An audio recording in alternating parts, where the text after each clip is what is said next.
हर team grand finals में ये believe करके आती है कि वो चैंपियन बन सकती है, लेकिन टीम एपेक्स गेमिंग जो उस वक्त अपने ओरिजिनल बैनर टीम हिंद के नाम से खेल रही थी, उनकी कहानी थोड़ी अलग थी। तेज FFMIC 2026 स्प्रिंग के ग्रैंड फाइनल्स के स्टेज पर कदम रखने से काफी पहले, पहला मैच शुरू होने से पहले, पहला पॉइंट मिलने से पहले उन्होंने अपना एंडिंग इमेजिन कर लिया था। उनके लिए ट्रॉफी पहले ही उनकी थी।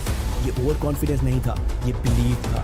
सालों तक साथ खेलने का बिलीव, हर सेटबैक से वापस उठने का बिलीव और नॉकआउट स्टेज क्रॉस करके इंडिया की बेस्ट टीम के सामने खड़े होने का बिलीव। अब सिर्फ एक सवाल बाकी था, क्या वो बिलीव रियलिटी बन सकता था? जो अपना FFMIC 2026 था अपना स्प्रिंग, उसमें हमने मेनली फोकस किया था अपनी 4v4 फाइट्स में। हमने जितना ज्यादा स्ट्रॉन्ग कर सकते थे हमने उसको स्ट्रॉन्ग किया, अपने कोऑर्डिनेशन पे काम किया। तो फिर ऐसा हो गया था कि फिर एक टाइम पे हम कोई भी टीम को 4v4 इजिली मार दे रहे थे।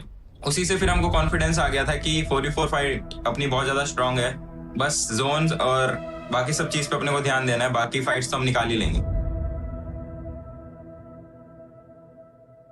लेकिन चैंपियनशिप डिसाइड होने से पहले एक और हर्डल बाकी था, पॉइंट रश।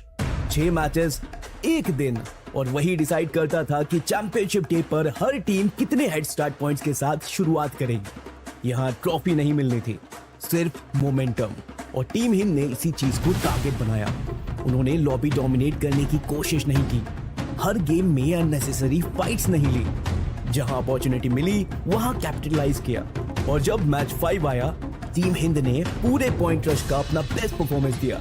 एक और ग्रेनेड यहाँ पर से कोकरा जाएगा, बिल्कुल अकेले, नीचे 3 खिलाड़ी अकेले डैश करेंगे, and there comes the team Hind with the booyah booyah booyah.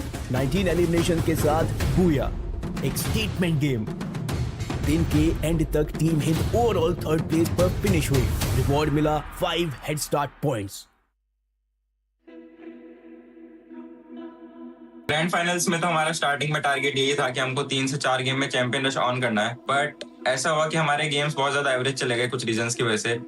Champion rush day की शुरुआत हुई और शुरुआती 4 मैचेस में एक बात क्लियर हो गई, ये टूर्नामेंट किसी एक टीम का नहीं होने वाला था। हर गेम का हीरो अलग था। मैच 1 में फायर आइज गेमिंग ने पेस सेट किया। मैच 2 में गॉडलाइक ईस्पोर्ट्स ने लॉबी कंट्रोल कर ली। उसके बाद RNX Esports ने बैक टू बैक बूयास लेकर पूरा लीडर बोर्ड हिला दिया। हर मैच के बाद स्टैंडिंग्स बदल रही थी, हर फाइट टाइटल रेस को एक नई डायरेक्शन दे रही थी, और टीम हिंद वो क्वाइटली रेस के अंदर बनी रही। चैंपियन रश फॉर्मेट में कभी कभी सरवाइव करते रहना लीड करने से भी ज्यादा इंपॉर्टेंट होता है, क्योंकि जब बाकी टीम्स एक गेम में टॉप करती और अगले गेम में क्रैश हो जाती, वहीं टीम हिंद कभी पिक्चर से बाहर नहीं हुई, वो बस अपने मोमेंट का वेट कर रही थी। फिर उसके बाद हमको अपना गेम प्लान चेंज करना पड़ा। फिर हमारा बरमुदा मैप आया जिसमें हमको ज्यादा एलिमिनेशंस की नीड थी, तो हमने उसी के हिसाब से उस गेम को खेला और 5th और 6th गेम में बहुत ज्यादा एग्रेसिव गए, तो उससे अपने को बहुत ज्यादा फायदा हुआ। 4 मैचेस बीत चुके थे। टीम हिंद अब भी अपने ब्रेक थ्रू का इंतजार कर रही थी, और दूसरी तरफ गॉडलाइक ईस्पोर्ट्स धीरे धीरे चैंपियनशिप के सबसे बड़े कंटेंडर्स बन के उभर चुकी थी। हर पासिंग गेम के साथ प्रेशर बढ़ता जा रहा था। अब एक और एवरेज मैच का ऑप्शन ही नहीं था। इसी बीच आई एक रोटेशन केप टाउन से कोटाटुआ की तरफ, और वही हुआ जिसने टीम हिंद के टूर्नामेंट की डायरेक्शन ही बदल दी। सीधा सामने थे defending champions IQ Total gaming. ये सिर्फ एक और स्क्वाड फाइट नहीं थी, आईक्यू टोटल गेमिंग के लिए ये चैंपियनशिप रेस में बने रहने का मौका था, और टीम हिंद के लिए ये वो फाइट थी जो उनके पूरे टूर्नामेंट को या तो जिंदा रख सकती थी या वहीं खत्म कर सकती थी। सामने की तरफ से टीम हिंद इनको अटैक करती हुई इस समय पर लीड आगे बढ़ते हुए बुलविन पे डाउन करने की कोशिश है। Mafia he is the last man standing, because IQ Total Gaming is yet to touch the 80 point mark. क्या माफिया अपने खिलाड़ियों को गेम के अंदर इस मुकाबले में वापस ला पाएंगे? जी नहीं, 10वें पायदान पे आईक्यू टोटल गेमिंग का खात्मा होता हुआ। और उस मोमेंट के बाद पूरा मैप टीम हिंद के लिए खुल गया, और धीरे धीरे लॉबी सिर्फ 3 स्क्वाड्स तक सीमित हो गई। अब टीम हिंद सिर्फ रेस में नहीं थी, अब पूरी लॉबी को पता चल चुका था ये टीम चैंपियनशिप जीत भी सकती है। हमको तो शुरू से ऐसे गेम की नीड थी चैंपियन बनने के लिए। क्योंकि एवरेज सा ही गेम हमारा जा रहा था शुरू से, या फिर आप फर्स्ट देख लो, सेकंड देख लो, थर्ड देख लो, पूरी टीम मतलब बूस्टअप हो जाए और चैंपियन की तरफ आगे बढ़े। Gujarat, can you feel the fire? Match 5 ने टीम हिंद के चैंपियनशिप ड्रीम को दोबारा जिंदा कर दिया, लेकिन अगले 2 गेम्स उस ड्रीम को फिर से तोड़ने पर आ गए। Match 6 8th place finish. But वो सोलारा वाला मैच में हमने थोड़ी सी गलती की, कोऑर्डिनेशन में इशू आया, वो फाइट अपन हार गए। हाँ, एक चीज जरूर हुई, टीम हिंद ने चैंपियन रश एक्टिवेट कर लिया। तो चैंपियन रश ऑन होने के बाद हमारी स्ट्रेटेजी में हमने चेंज लाया था, क्योंकि उससे पहले हमने बहुत सारे टूर्नामेंट्स में भी प्रैक्टिस की थी जब चैंपियन रश ऑन होने के बाद बूया करने की, तो फिर हम उसी स्ट्रेटेजी के साथ आगे गए थे। चैंपियन रश सिर्फ आपका ऑब्जेक्टिव चेंज नहीं करता, पूरी लॉबी का गेम प्लान बदल देता है। अब हर टीम को पता था टीम हिंद को बस एक और बूया चाहिए, सिर्फ एक, और चैंपियनशिप खत्म। प्रेशर सिर्फ टीम हिंद पर नहीं था, प्रेशर उन हर टीम पर था जो उन्हें उस एक बूया से रोकना चाहती थी। फिर अपने को नेक्स्ट गेम में चांस मिला एंड हम सेम स्ट्रेटेजी के साथ गए। मैच 7 में गॉड लाइक के अगेंस्ट एक रिस्की पुश, और इस बार सब कुछ उल्टा पड़ गया। हिंद को होल्ड बैक नहीं करना चाह रहे, स्क्वाड को स्पॉट आउट करा, स्पॉट करते ही अंदर घुसे team Godlike, they are in trouble. यहाँ पर से मार्को को भी गिरा दिया जाएगा, केडी गॉर्डन बुलविन वो भी नॉकआउट होते हुए नजर आने वाले। साहिल जाट एक लौटे खिलाड़ी, उनको भी करा बाहर। टीम हिंद लॉबी की पहली एलिमिनेटेड स्क्वाड बन गई। जो मोमेंटम मैच 5 में बना था वो एक ही गेम में रुक सा गया। तो मतलब हम 7th मैच में जब एलिमिनेट हुए तो मतलब सब वैसे ही साइड हो गए, फिर डिमोटिवेट टाइप के होने लगे। फिर जैसे ही हमने देखा कि 7th मैच में आरएनटी ने बूया करा, तो फिर मतलब सब एकदम ऐसे खुश हो गए और फिर एक दूसरे में मतलब चेयर अप करने लगे कि मतलब अब तो करना ही है, अब तो चैंपियन बनना ही है। अब हर मिस हुई बूया सिर्फ पॉइंट्स का नुकसान नहीं थी, वो बाकी टीम्स को एक और चीज दे रही थी, होप। मैच 7 के बाद इक्वेशन बिल्कुल बदल चुकी थी। चैंपियन रश एक्टिवेट करने वाली 7 टीम्स में वो सबसे पीछे थे, लीडर बोर्ड के लीडर से 24 पॉइंट्स पीछे। पहली बार चैंपियनशिप इतनी दूर लग रही थी। फाइनल गेम शुरू हुई। उस मैच में हमारे साथ अनएक्सपेक्टेड चीजें भी हुई थी कि हमने एक स्प्लिट लिया था कमांड और स्टोन रिच पर, और हमारे पे पूरी टीम आ गई थी एक स्प्लिट पर। तो साहिल उधर स्टोन रिच पे मर गया और हमारा छोटो और मैं कमांड पे थे। तो वो फाइट इतनी जरूरी थी निकालनी, क्योंकि अगर वो फाइट हार जाते तो हमारी पूरी टीम एलिमिनेट हो जाती। पड़ेगा delete and check in off हो चुके हैं। इस दौरान 2 खिलाड़ी सर्वाइव करेंगे और माफिया यहाँ से लॉन्च पैड से निकल जाएंगे। कैश टेक में सफलता मिलेगी, माफिया के शॉट्स ले गए और काफी जगह चोट लेकर आ गए। अब सिर्फ एक ऑब्जेक्टिव था, फाइनल सर्कल तक पहुंचना। 4 टीम्स, चारों चैंपियन रश पर, एक ट्रॉफी, एक फाइनल सर्कल। जो ये गेम जीतेगा वही चैंपियन बनेगा। जोन और कोलैप्स हुई, अब कवर खत्म हो रहा था और इसी मोमेंट पर टीम हिंद ने सबसे इंपॉर्टेंट डिसीजन लिया। बाकी टीम्स हेजिटेट कर रही थी, टीम हिंद पहले मूव कर गई। रिस्क था, लेकिन उस रिस्क ने उन्हें सबसे वैल्यूएबल चीज दी, पोजीशन। अब बाकी टीम्स स्पेस के लिए लड़ रही थी और टीम हिंद के पास ऑलरेडी वो स्पेस थी। जोन के दूसरे साइड फायरस गेमिंग और आईक्यू टोटल गेमिंग एक डेस्परेट फाइट में उलझ चुके थे। दोनों जानती थी ये फाइट हारते ही टूर्नामेंट खत्म। दूसरी तरफ आरएनएक्स ने टीम हिंद पर प्रेशर बनाने की कोशिश की, लेकिन बेटर पोजीशनिंग का एडवांटेज टीम हिंद के पास था। पुश डाउन किया और आरएनएक्स एलिमिनेट, और अब सिर्फ 2 टीम्स बच गई थी, फायरस गेमिंग और टीम हिंद। थोड़ा सा डैमेज होते हुए नजर आएंगे, बढ़ेंगे आगे की ओर। स्काइलर का प्रयोग, ट्रोल को यहाँ पर से डैमेज अकेला गिरा, शॉटो करेंगे ट्रोल के ऊपर अटैक है, ट्रोल को क्या जाएगा नॉकआउट। प्रिंस एक लौटे खिलाड़ी, उनको भी करा बाहर। प्रिंस Free Fire Max India Cup 2026 spring के विनर्स हमारे सामने, they are none other than team Hind. Championships सिर्फ फाइनल बूया से याद नहीं रखी जाती, ना सिर्फ ट्रॉफी लिफ्ट से, ना सेलिब्रेशन से और ना ही कॉन्फेटी से।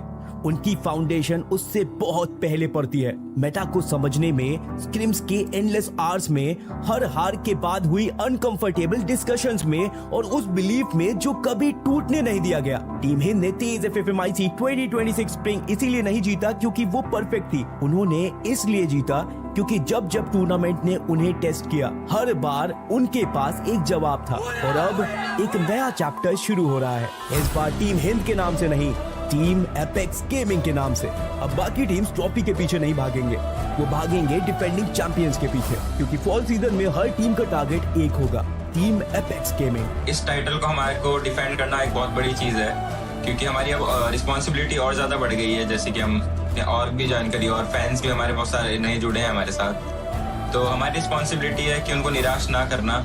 एंड इस बार कंपटीशन भी बहुत ज़्यादा रहने वाला है, क्योंकि जो लास्ट टाइम टीम्स थी वो भी हैं और काफ़ी सारी नई टीम्स भी आई हैं, तो डेफिनेटली कंपटीशन बढ़ा है एंड उसलिए हमको भी उसके लिए और ज़्यादा मेहनत करनी पड़ेगी। हमको इंटरनेशनल एक्सपोजर चाहिए था, तो हमने वो अचीव करा है। AWC 2026 के स्लॉट को अर्न करा है और मतलब अपने आप को मतलब प्रूव करेंगे AWC में, ताकि अपने फैंस को निराश ना करें। हर चैंपियनशिप में एक ऐसा प्लेयर होता है जो सिर्फ स्कोर बोर्ड पर नहीं, पूरे टूर्नामेंट की कहानी पर अपना नाम लिख देता है। TEZ FFMIC 2026 स्प्रिंग के लिए वो प्लेयर था हिंद वुलविन। 22 एलिमिनेशन, 8300 प्लस डैमेज और ग्रैंड फाइनल्स का मोस्ट वैल्यूएबल प्लेयर। जब मुझे MVP का टाइटल मिला तो मैं बहुत खुश था, क्योंकि मैंने इसी के लिए बहुत प्रैक्टिस करी थी। मेरे घर वाले भी बहुत खुश थे, क्योंकि वो देख रहे थे और उन्होंने देखा कि मुझे MVP मिला और चैंपियन हम बने। आपकी नज़रों में मैं MVP हूँ, बट मेरी नज़रों में मेरी पूरी टीम है, मतलब टीम वर्क ही मेरे लिए सबसे ज़्यादा है। एक सफर यही खत्म होता है और एक नया सफर शुरू। अब बारी है टीम एपेक्स गेमिंग के बैनर के नीचे अपने टाइटल को डिफेंड करने की।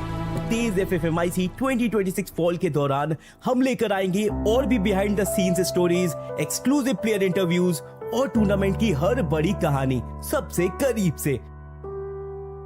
एंड होप सो इस बार भी हम वो टाइटल को जीतें।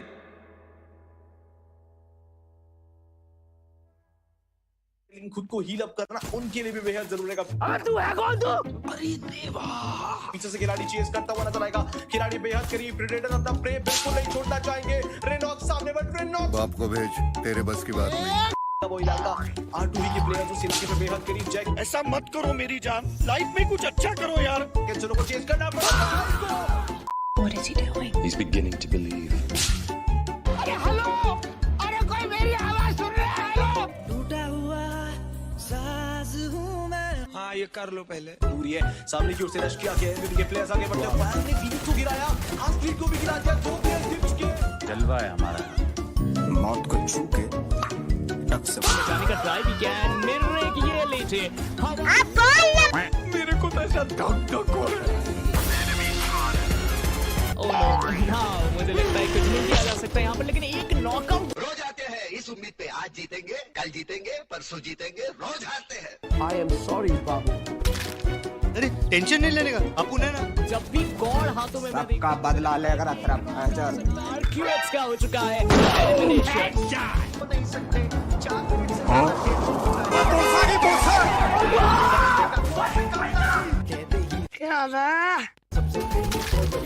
पायरेट्स Esports उनको मार कर आ जाएगा। बंद करो हाथ जो।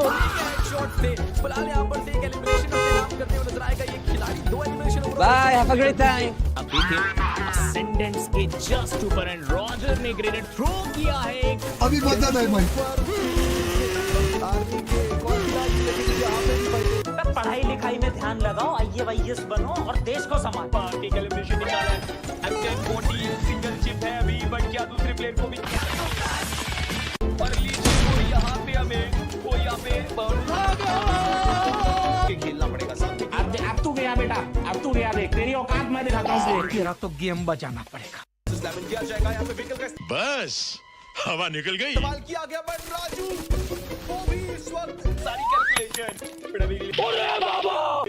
ने वो भी ट्राई कर रहे हैं। 5 एलिमिनेशन के बाद जस्ट ने लॉन्च किया तो लगा, बट ये क्या चढ़ गए और देखिए कप्तान का स्ट्रगल है, बट मुझे लग रहा है अब Salman Are you running? Why are you running? One eternity later. मुझे अपने घर जाना है। मुझे घर जाना है। ये समझ नहीं आ रहा मुझे। एक तो पैटर्न प्लेस की तो चल ही रही थी MX। तुम लोगों ने ये सोच लिया था कि ये तो कोई नल्ला बेरोजगार, इसको तो जैसे घुमाएंगे वैसे घूमता चला जाएगा। आजा आजा आजा। क्या हो गया तुम्हें? जल्दी वहां से हटो। Ayush I'm a bird.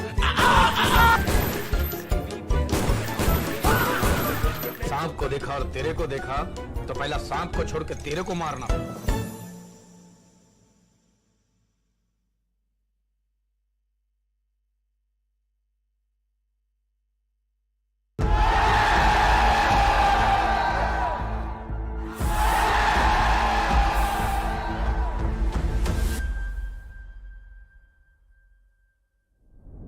Her team grand finals में ये बिलीव करके आती है कि वो चैंपियन बन सकती है, लेकिन टीम एपेक्स गेमिंग जो उस वक्त अपने ओरिजिनल बैनर टीम हिंद के नाम से खेल रही थी, उनकी कहानी थोड़ी अलग थी। तेज FFMIC 2026 स्प्रिंग के ग्रैंड फाइनल्स के स्टेज पर कदम रखने से काफी पहले, पहला मैच शुरू होने से पहले, पहला पॉइंट मिलने से पहले उन्होंने अपना एंडिंग इमेजिन कर लिया था। उनके लिए ट्रॉफी पहले ही उनकी थी। ये ओवर कॉन्फिडेंस नहीं था, ये बिलीव था। सालों तक साथ खेलने का बिलीव, हर सेटबैक से वापस उठने का बिलीव और नॉकआउट स्टेज क्रॉस करके इंडिया की बेस्ट टीम के सामने खड़े होने का बिलीव। अब सिर्फ एक सवाल बाकी था, क्या वो बिलीव रियलिटी बन सकता था? जो अपना FFMIC 2026 था अपना स्प्रिंग, उसमें हमने मेनली फोकस किया था अपनी 4v4 फाइट्स में। हमने जितना ज्यादा स्ट्रॉन्ग कर सकते थे हमने उसको स्ट्रॉन्ग किया, अपने कोऑर्डिनेशन पे काम किया। तो फिर ऐसा हो गया था कि फिर एक टाइम पे हम कोई भी टीम को 4v4 इजिली मार दे रहे थे। उसी से फिर हमको कॉन्फिडेंस आ गया था कि 4v4 फाइट अपनी बहुत ज्यादा स्ट्रांग है, बस जोन्स और बाकी सब चीज पे अपने को ध्यान देना है, बाकी फाइट्स तो हम निकाल ही लेंगे। लेकिन चैंपियनशिप डिसाइड होने से पहले एक और हर्डल बाकी था, पॉइंट रश। 6 मैचेस, एक दिन, और वही डिसाइड करता था कि चैंपियनशिप डे पर हर टीम कितने हेड स्टार्ट पॉइंट्स के साथ शुरुआत करेगी। यहाँ ट्रॉफी नहीं मिलनी थी, सिर्फ मोमेंटम, और टीम हिंद ने इसी चीज को टारगेट बनाया। उन्होंने लॉबी डोमिनेट करने की कोशिश नहीं की, हर गेम में अननेसेसरी फाइट्स नहीं ली, जहां अपॉर्चुनिटी मिली वहां कैपिटलाइज किया। और जब मैच 5 आया, टीम हिंद ने पूरे पॉइंट रश का अपना बेस्ट परफॉर्मेंस दिया। एक और ग्रेनेड यहाँ पर से को करा जाएगा, बिल्कुल अकेले, नीचे 3 खिलाड़ी अकेले डैश करेंगे and there comes the team Hind with the booyah booyah booyah. 19 elimination के साथ बूया, एक स्टेटमेंट गेम। दिन के एंड तक team Hind overall 3rd place पर फिनिश हुई। रिवॉर्ड मिला 5 head start points. Grand finals में तो हमारा स्टार्टिंग में टारगेट यही था कि हमको 3 से 4 गेम में चैंपियन रश ऑन करना है, बट ऐसा हुआ कि हमारे गेम्स बहुत ज्यादा एवरेज चले गए कुछ रीजंस की वजह से। चैंपियन रश डे की शुरुआत हुई और शुरुआती 4 मैचेस में एक बात क्लियर हो गई, ये टूर्नामेंट किसी एक टीम का नहीं होने वाला था। हर गेम का हीरो अलग था। मैच 1 में फायर आइज गेमिंग ने पेस सेट किया। मैच 2 में गॉडलाइक ईस्पोर्ट्स ने लॉबी कंट्रोल कर ली। उसके बाद RNX Esports ने बैक टू बैक बूयाज लेकर पूरा लीडर बोर्ड हिला दिया। हर मैच के बाद स्टैंडिंग्स बदल रही थी, हर फाइट टाइटल रेस को एक नई डायरेक्शन दे रही थी, और टीम हिंद वो क्वाइटली रेस के अंदर बनी रही। चैंपियन रश फॉर्मेट में कभी कभी सरवाइव करते रहना लीड करने से भी ज्यादा इंपॉर्टेंट होता है, क्योंकि जब बाकी टीम्स एक गेम में टॉप करती और अगले गेम में क्रैश हो जाती, वहीं टीम हिंद कभी पिक्चर से बाहर नहीं हुई, वो बस अपने मोमेंट का वेट कर रही थी। फिर उसके बाद हमको अपना गेम प्लान चेंज करना पड़ा। फिर हमारा बरमुदा मैप आया जिसमें हमको ज्यादा एलिमिनेशंस की नीड थी, तो हमने उसी के हिसाब से उस गेम को खेला और 5th और 6th गेम में बहुत ज्यादा एग्रेसिव गए, तो उससे अपने को बहुत ज्यादा फायदा हुआ। 4 मैचेस बीत चुके थे, टीम हिंद अब भी अपने ब्रेक थ्रू का इंतजार कर रही थी, और दूसरी तरफ गॉडलाइक ईस्पोर्ट्स धीरे धीरे चैंपियनशिप के सबसे बड़े कंटेंडर्स बन के उभर चुकी थी। हर पासिंग गेम के साथ प्रेशर बढ़ता जा रहा था, अब एक और एवरेज मैच का ऑप्शन ही नहीं था। इसी बीच आई एक रोटेशन केप टाउन से कोटाटुआ की तरफ, और वही हुआ जिसने टीम हिंद के टूर्नामेंट की डायरेक्शन ही बदल दी। सीधा सामने थे defending champions IQ Total gaming. ये सिर्फ एक और स्क्वाड फाइट नहीं थी, आईक्यू टोटल गेमिंग के लिए ये चैंपियनशिप रेस में बने रहने का मौका था, और टीम हिंद के लिए ये वो फाइट थी जो उनके पूरे टूर्नामेंट को या तो जिंदा रख सकती थी या वहीं खत्म कर सकती थी।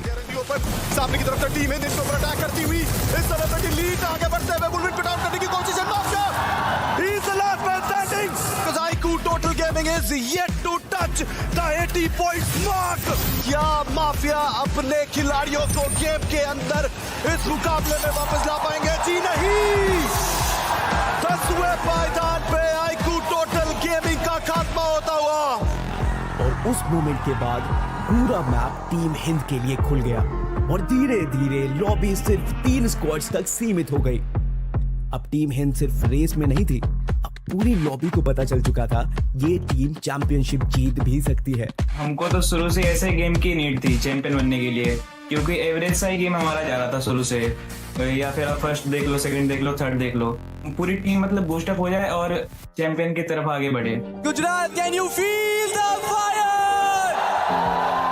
मैच 5 ने टीम हिंद के चैंपियनशिप ड्रीम को दोबारा जिंदा कर दिया, लेकिन अगले 2 गेम्स उस ड्रीम को फिर से तोड़ने पर आ गए।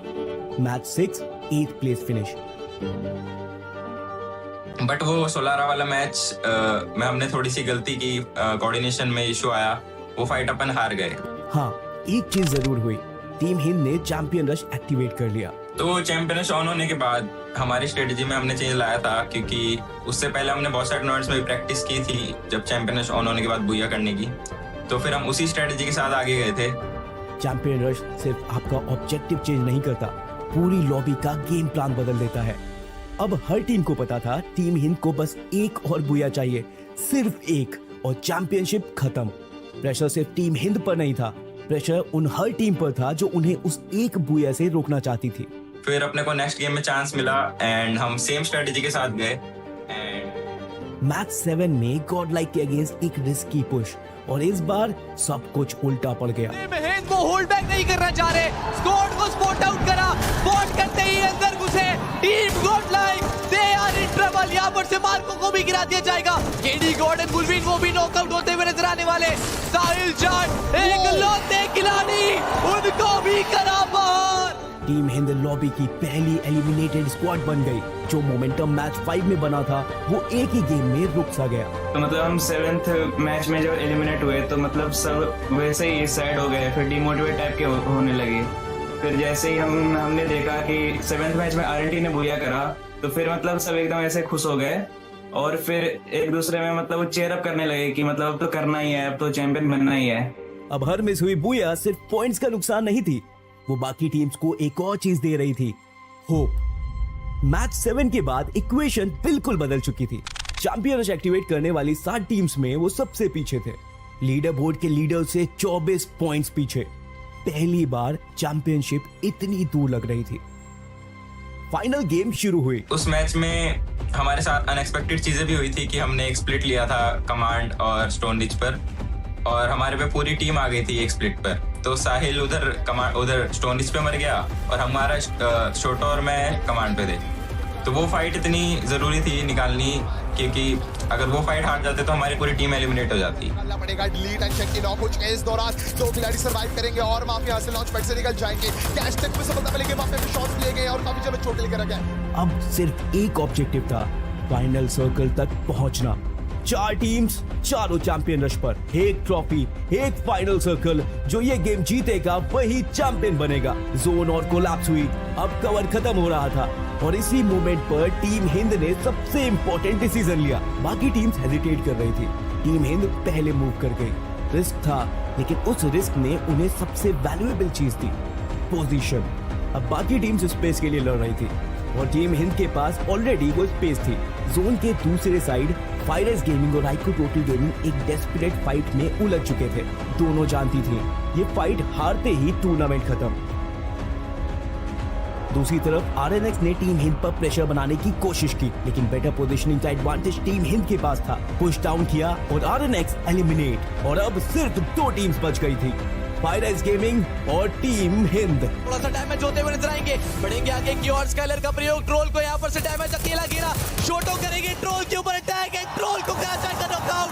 प्रिंस एक लौटे खिलाड़ी, उनको भी करा बाहर। नेज Free Fire Max India Cup 2026 spring के विनर्स हमारे सामने, they are none other than team Hind. Championships सिर्फ फाइनल बूया से याद नहीं रखी जाती, ना सिर्फ ट्रॉफी लिफ्ट से, ना सेलिब्रेशन से और ना ही कॉन्फेटी से।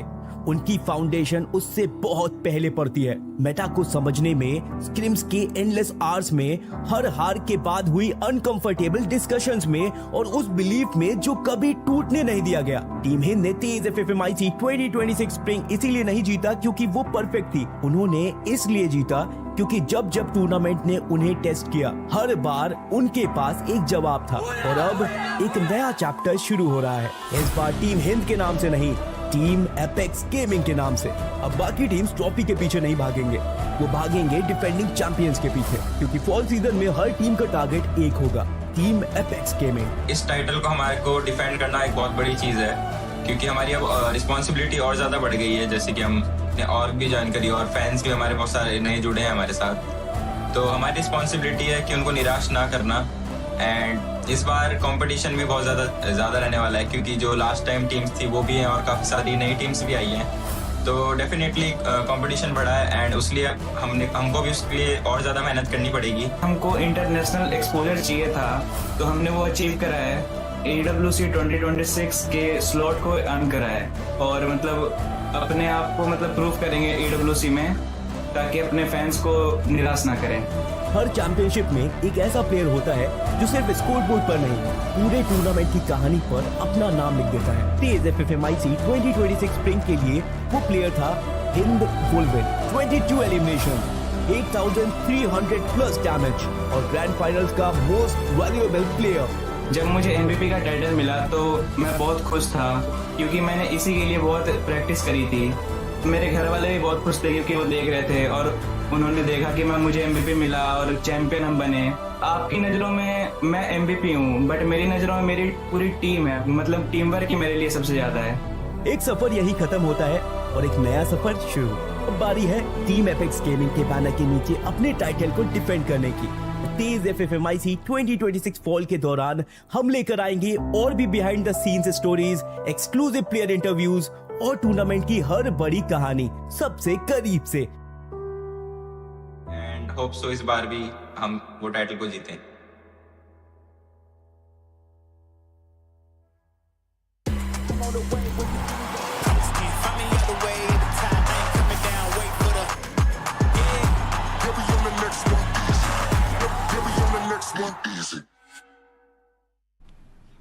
Hello ladies and gentlemen, and welcome back to the TEZ Free Fire Max India Cup 2026 Fall. This is the tournament where you usually say that we are here to discover hidden gems and we are here to discover new talents, but I think that is something that we could have said last season. This season the stakes are higher. We are no longer looking for fresh talents, we are looking for talents that can actually represent India on the global stage. Now that Indian teams are a global powerhouse, as we have seen in the international tournaments, I think every team that aspires to win the FFMIC must not stop there. They must aim higher. And that's what we are here to do today. My name is Crips and with me is Arka, and we're going to be your casters for the first half of the day. Absolutely, ladies and gentlemen. Welcome to TEZ Free Fire Max India Cup for 2026 Fall. Crips, you know, the most important thing for me is those 6 teams who are going to be joining us in the group stages. I know that, you know, they are one of those teams who have already represented the global scenes, which you already pointed out, and there comes a lot of experience. They bring it all out here so that the Indian teams can in turn learn through them. But let's not forget the underdogs or the underdogs themselves are so strong this time around when it comes to firepower. We can expect a lot of action from the get-go. Oh yeah, I am definitely expecting a lot of action. We've already seen a lot of action. Let's take a look at the tournament timeline so far, because we have seen some intense games from the 20th to 26th of July during the play-ins. Now that we are in August, we are beginning with the group stage, and group stage will also be grueling. In the first week, the teams will have to try to get inside the top 9, and then in the week 2, the teams will have to try to get inside the knockout stage. And the knockout stage will last for 3 whole weeks. And after the knockout stage, we will finally have the grand finals on the 26th and the 27th of September. Once again, we will be following the point rush and the champion rush formats, and just to take you through the details of the group stage and how this team will be divided, you can see that all the teams that have been selected for the group stage will be divided into 4 distinct groups. And in those 4 groups, the top 9 from each group will qualify for the second week of the group stage. That means a total of 12 teams will be eliminated in the first week. It's the bottom 3 from each group in week 1 will be out. And then we go into week 2 of the group stage, where the teams will be distributed into 3 groups of 12 teams each, 36 teams in total, and only the top 6 from each group will qualify for the knockout stage. That means a total of 48 teams enter the group stage, but only 18 will make it to the knockout stage, where they will be fighting for the massive prize pool of 1 crore rupees. Absolutely, 1 crore rupees it is, because from the knockout stages, every team qualifying there will be in the top 18, in turn getting a reward of 77,500 as a minimum amount as they reach there. Let's not forget the champion walking away with the biggest chunk of 35 lakh rupees, the second place with 17, the third place with 7, and the number starts to dwindle down as it's on our screen. But the important thing is the grand final MVP walks away with 1,50,000 rupees. Yeah, in order to get that money, you need to earn as many points as possible. Most of you are familiar with the point system already. Winning a BOOYAH grants you 12 points, coming in second will grant you 9 points, and similarly the number of placement points you get will reduce with each fall in your rank. However, you will also get 1 point for each elimination, so you need to get a decent mix of the placement as well as the elimination points. And if at all the numbers are tied, we will check whoever has the most BOOYAHs. The team with the higher number of BOOYAHs will be placed higher, and if that is also same, we will check the total number of eliminations, and if that is also the same, which doesn't usually happen, we will check the standing in the most recent game. And obviously you guys are aware about the one unique active skill rule as well. Each player in the team has to use an active skill, and every player needs to use a different one. You cannot have 2 of the same active skills in the same team. Yeah, and that makes things so much more interesting, right? Lately, we are seeing some new combinations being used by players out there, but the passive skills and the pets can be repeated, and that's why we see a lot of them, kind of having a similar mindset when it comes to selecting them. But the group distribution, ladies and gentlemen, the big reveal, we've got Team Apex Gaming, the defending champions of this tournament, are up there. With them is got to be PBS Gaming, previously known as Team Tamilas. They come up with a lot of firepower, and a new addition, Nobita, who brings in a lot of experience. Yep, and alongside them, we also have CLUTZA Esports, NKG Esports, Cruel, LEARNFROMPAST. We have MAFIABALA Esports, who barely made it by a sliver of their HP. We have Retired Pros, featuring some really good pros from NG as well. Then we have LXP. We have Insane Power, featuring X Divine. We have Gaming WALLA, and last but not the least, Team Chaos. Let's take a look at the teams of Group B who will be playing tomorrow. We have SHUL Esports, we have Aiku OGX TSG, and then Pahadi in Team Elite. 3 massive names coming through tomorrow, so even that's gonna be a banger. Then we have Adzups and Fire Eyes Glory, who have basically built a reputation for themselves as being the most aggressive team. King's Army, W Squad, Team Evolution, Rackers Esports, SG United, FTW, as well as SMR will also be joining them in the matches tomorrow. Yeah, absolutely. Then comes Group C. That's the day after. We have got some fan favorite teams out here. Team Total Gaming, Revenant X-Park, one of the biggest of them all, coming in over here. Team Resurrection. It's also packed with some stars. Vasio Esports. Let's not forget, every time Vasio's come up with this name tag, they've always been close to the championship. RTX Esports. And then we've got 4UK, Eagle Elite. We've got Chillmates, RM Esports, FX Elite, and TNMA. Yep. And lastly, in Group D, we've got Godlike Esports, who've gone through quite a lot of lineup changes lately. We have RNX Esports, Assassin's Army, who used to be called Reckoning or NXT before, and then you have NG Pros. They have also gone through quite a lot of lineup changes. You also have Skillmax, who showed us some really good performances in the play-in stage. RDX Esports, the MVPs, NARS Esports, the team from the city qualifiers, have done really well. Nebula Esports enjoying their new stint in the new organization. You have the Black Flag Army, Westeros, and Gravity Esports as well. So yep, these are the teams that you will be seeing across the next few days, and keep in mind that 12 of these teams will not make it to the second week. So that means these teams need to get inside the top 9 inside their respective groups during the first week of the group stage.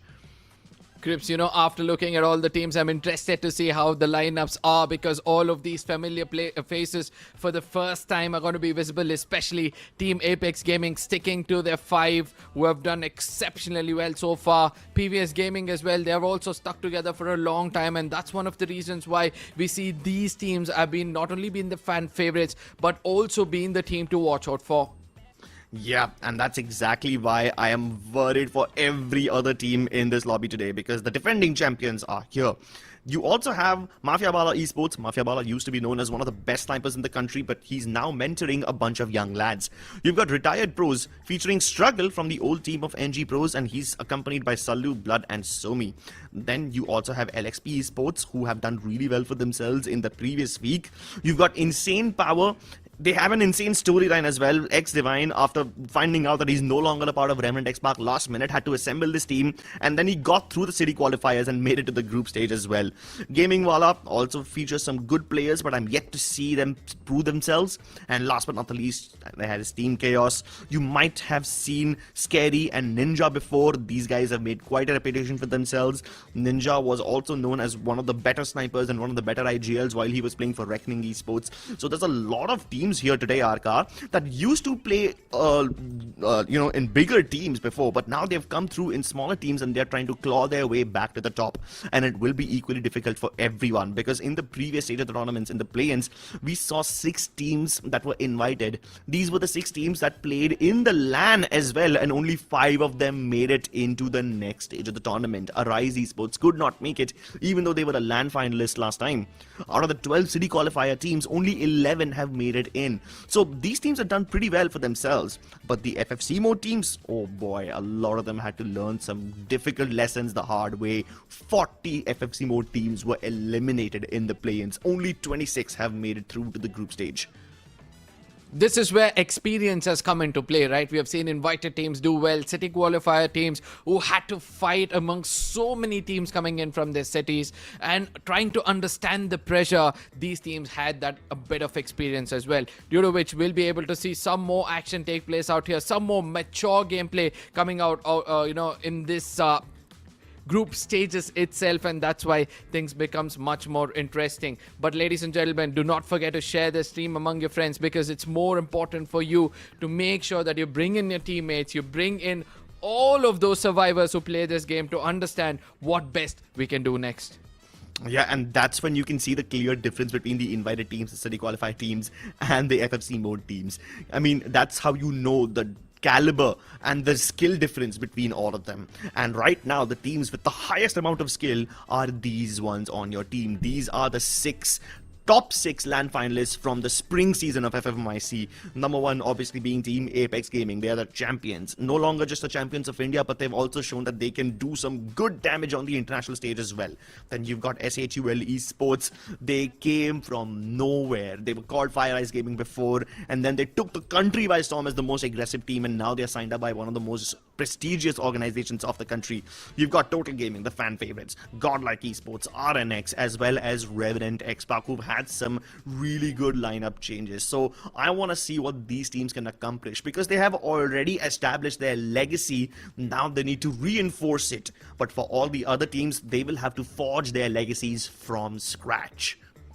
Now this is where things get interesting, right? I'm waiting to see what Team Apex Gaming will be able to do today, because they're one of those teams who have to be the most feared team out there today, because 100%. So good when it comes to the global stage, so good when it comes to the Indian circuit, and now in front of them lies 50% of the lobby being underdog. So let's see how well they're going to showcase themselves, and due to which our predictions on your screens very similar to one another. It's just that one team can be a little bit different. I'm going with Team Chaos, you're going with RTP. Before you could say yours, I think Team Chaos live up to their name. They're very strong when it comes to their firepower. They always look forward for fights, and they've done exceptionally well while facing Team 1 teams, and that's why I have them as my prediction.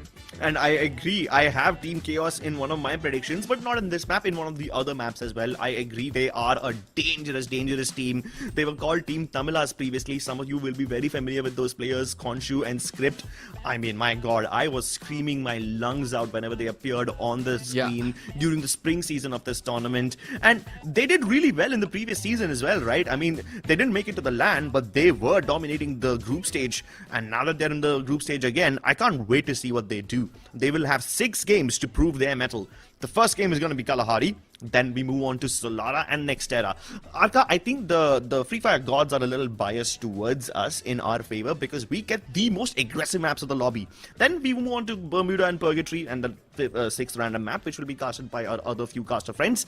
But for now, let us talk about the first game which is coming up on our screens. And as you can see, preferably, a lot of teams will go towards command post, the sub and the maze. I see a bunch of potential drop clashes on my screen already. However, you need to take all of these graphics with a little pinch of salt, you know, because the teams often lie about where they will be dropping. Yeah, I think it's all about the strategy, right? Just deceive your teammates, deceive your opponents basically, and make sure that you go to a different drop location and then you come in as an element of surprise. And we have also seen that at times teams tend to have a split due to which most of them do go to the specific drop locations, and that is where the entertainment is a little bit higher. And that's where I am also looking forward to, you know, seeing those early skirmishes. And somewhere I feel those teams who are actually daring to go challenge teams like Team Apex Gaming will have a little bit of a kerfuffle, will have a little bit of a trouble, or probably Team Apex Gaming are not prepared for what's coming ahead in front of them. Yeah, I mean, how can Apex Gaming be prepared, right? Everybody's prepared for Apex because they have seen Apex Gaming play not only in the previous season of the tournament, but also in EWC. And that's what happens when you are the defending champions. Everybody knows your playstyle. Everybody studies your games. They look up to you as potential heroes. But now that the people that were looking up to you have come up to your level, now that your idols have become your rivals, it is very easy to counter Apex Gaming because people can see their games already. But for a lot of these other teams, the only data that's available is their performance in the play-ins. And who knows if they've changed their performance, their playstyle from the play-ins to the group stage, right? Improvement is possible. Last time we saw Fire Eyes Gaming in the spring season, they did not really do all that well in the group stage, but then in the knockout stage, they were just scalping everybody. By the time they got to the finals, they were literally on the top of the scoreboard. So we've seen them grow and evolve over the course of the tournament. And I want to see if any of these teams can also show a similar improvement arc across the tournament. No, I don't think so. It's going to be easy because we have got more experience coming around this time. Previously, it was the newer teams who came in to dominate. So since everybody know each other well in a lobby like this, I do believe things are going to get much more interesting. But ladies and gentlemen, we are a few seconds away from getting into the first map. Please make sure that you share your stream among your friends. Don't be greedy because all of them can also come here and be survivors of this game to understand how to play every single map, because now, right now, we'll be heading into the first map of the day. That means it's going to be the map of Kalahari, the deserty island, the temperatures are high, and the sniper paradise in front of you guys. Let's go, ladies and gentlemen. The first game of the group stage. You guys are watching Group A right now. These 12 teams, their only goal is to get into the top 9 for now. That's it. Just stay out of trouble and stay not at the bottom. That's all that you need to do for now. You got retired pros dropping in the Mammoth, or potential drop clash, 3-way drop clash between MAFIABALA Esports, Insane Power, as well as Apex Gaming in the sub. Oh my lord, this is gonna be insane. And I say that because Insane Power have already sent 3 of their members to the sub. But X-Divine, the IGL, is going towards Bayfront. So there is a bit of an insurance policy in case something goes wrong for Insane Power here. But they're challenging the big dogs and they need to be well prepared. For now, look at them. The nooks and crannies, well known by the champions themselves. Sile pushing and making sure that they take their time, as MAFIABALA as well as Team Impact. Both these teams need to make sure that first they clear off either of these teams. Choose wisely before they strike. But KD God, the IGL, lands the first shot, gets that first knock. He's not going to be rewarded with the elimination, but yes, he started to do the damage. Yeah, he is doing the damage. No eliminations just yet. But this has reached a bit of a stalemate over here. And that stalemate actually might just allow Apex Gaming to take the high ground much more than Insane Power and MAFIABALA. You can see how MAFIABALA have relinquished that sub area already, and they've gone down to the valley below. They do not want to get caught in the crossfire of Apex Gaming and Insane Power. So that's a good move by them, mitigating their losses already. Meanwhile, at this point, Apex Gaming have run out of information. They see Susti, they deal some damage, 54 done, and then Jason Solo comes in to help his teammate out. Shoto instantly retaliates, dashes towards him, but he's kind of isolated, so Shoto must back off for the time being or wait for his teammates. There you go. Susti finally takes down Sahil, who was coming to back up Shoto, but now he's in the corner. Puts up the glue wall to save himself. Wolvin gets a single knock, but Roshan will be able to finally spray him down with that MP5. Wolvin also desperately trying to land those shots. He connects! The shotgun helps him survive! Roshan and Jason Solo going down. And this is a great recovery from the defending champions. But after all these eliminations, MAFIABALA finally realize it's their time to strike. It's not going to be easy, Cribs, because TEZ, now they've recovered well. And Wolvin, what a composure shown by this lad. And look at him. He grabs everybody else and he goes away from this position. Shoto puts up a glue wall, reveals his location. Now Adan needs to be careful, shows his back a little bit. Raj comes in closer. Shoto, one of the best frontline assaulters, in deep trouble as 3 players come into pounce against him. He damages 2, but still Wolvin survives. And let me remind you, he was the MVP of the previous season. Yeah, the MVP really has to show us why he is the MVP. MAFIABALA, having spent too much time already, have not done much for themselves except just get 1 elimination. And because they've wasted so much time, a 4th party has arrived on the scene. Retired pros are here, and now they realize that, hey, this is not the team that we fight against. Somi gets the first knock, should be able to get the confirmation as well, but MAFIABALA have done well to keep themselves alive and save their skin. Adan dashes past Somi. Somi dashes on his own, and Raj is right behind them to help him get the trade. Instant reset comes through with the Chrono Shield. So MAFIABALA Esports secure another elimination and don't lose any players. And while that's good, I kind of feel that they could have done a lot more over there. So that's a squandered opportunity.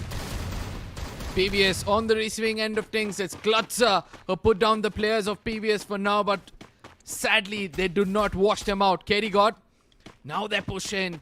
The hunter has become the hunted, as it's going to be TEZ who are now pouncing upon MAFIABALA. And look at how quickly they fall back from this fight. 2 of those players. Adan needs to be careful. It's going to be Raj who comes into the crosshairs of KD God, and now they wait for Wolvin. Once Wolvin and Shoto have got their eyes set on a player, there's no way that player can survive. He used the Chrono Shield as well, and that means Raj can be in deep trouble. Oh, he uses the skill jump, the grapple to get inside the sub, but Wolvin and KD God also coming in from the crack. Gamer, he gets shot by KD God, had no idea that the angle was viable, and Adan also falls into the same trap. KD God showing why he's one of the better players over here. Supreme map knowledge, knowing the existence of every single angle helps him get 3 eliminations. But while we were watching this battle, PBS Gaming get completely eliminated. PBS Gaming waking up on the wrong side of the bed, at least for the first game. But this time, Narikotam, they bounce upon a team. They put 1 player down, and this time Piyush will have to defend himself from far away. Anshu, he wants to come in and make sure he gives the right kind of backup. But Halim on the other side, this is a 1v1 battle. He needs to retaliate well. But Anshu, he reigns supreme. What a fight this has turned out to be for Cruel as they eliminate NKG, the overconfident NKG. They had 5 eliminations, and that's one of the reasons why they rushed in with so much overconfidence.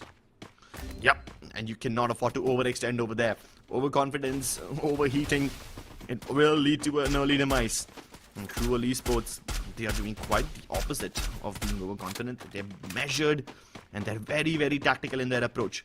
They see CLUTZA Esports on the high ground, they fire a couple of shots and they realize, wait, we have no chance of fighting them right now, not in this area. So let us fall back towards the Bayfront quad compound. In case CLUTZA Esports need to use the vending machine or the recall tower, we will be able to control both of these near the Bayfront quad compound. So they're safe over there. Meanwhile, RTP, we saw them fight in the sub, and now they've followed MAFIABALA Esports all the way to Stone Ridge. Both these teams making quite a long southern rotation, but still only 2 of their players from each side have committed to this fight. Struggle and Somi, with their electrotherapy active, should be able to isolate Gamer once again. But he's got that staircase on mark. He's watching it for the PPP. Free Fire comes through, but it still doesn't help. Struggle gets that elimination. That max 7 is just too much to deal with. And Adan realizes that he might have bit off a bit more than he could chew. Adan already in the crosshairs. A shot connects from Somi. Another elimination in their name. And RTP, they're doing very good for themselves. So far, they've got 5 eliminations, and now they need to make sure they hold on to their horses. Look at the defending champions, TEZ. They've been picking up fight after fight and they've been successful with it. 8 eliminations already. And I've seen this team, right? In every single game, they've at least made sure that they have 8 to 9 eliminations. And that's one of the reasons why they're the most consistent team when it comes to the Indian scenes. But for now, we go to the other side towards the Bayfront region where we have got CLUTZA trying to get away from Team IP. CLUTZA trying to get away from Team Insane Power, which is good enough for now. They've got the arsenal, so no problem over there. Upgrade your weapons. Nobody will hunt you down as well. Insane Power occupying Bayfront. I do remember the CLUTZA Esports went away towards the Bayfront quad compound to get away from Cruel Esports, but now Cruel Esports have gone northwest and now they started fighting MAFIABALA in confinement. Oh my god, Beluga trapped, his glue wall melting, his HP dwindling, and everybody's got an angle onto him. Finally, Gamer shoots him down, but Gamer gets shot in the back by Aryan.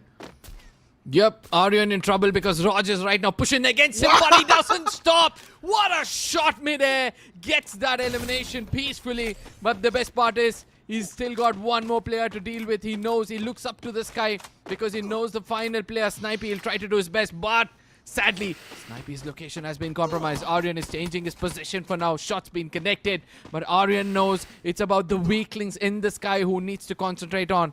Nobody revived.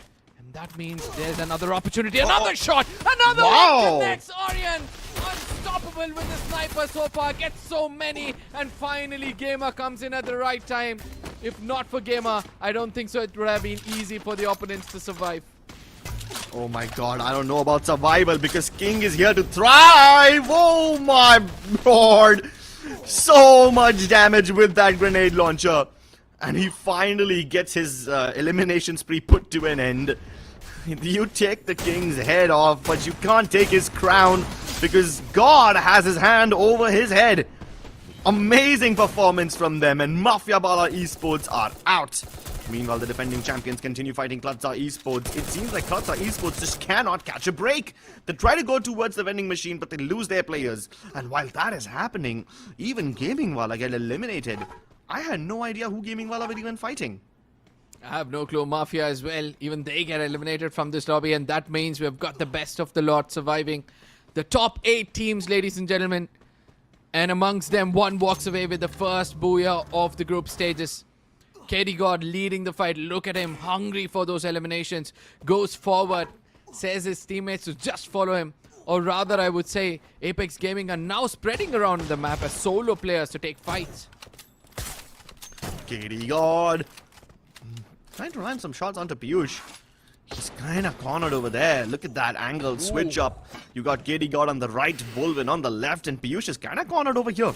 No way out. No way to survive. He has to face the music. Pops the time turner, forcing Kaushik into, forcing Vulvin into that close range battle.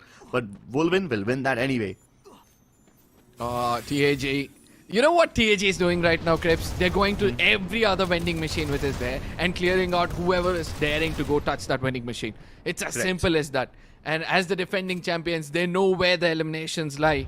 For now, we see that we have come down to just 7 teams in the previous stages of this tournament. We have seen that we used to have at least 10 teams by the end of the 3rd circle, but this time around, we have just got 7. Then that shows how cruel group stages are turning out to be.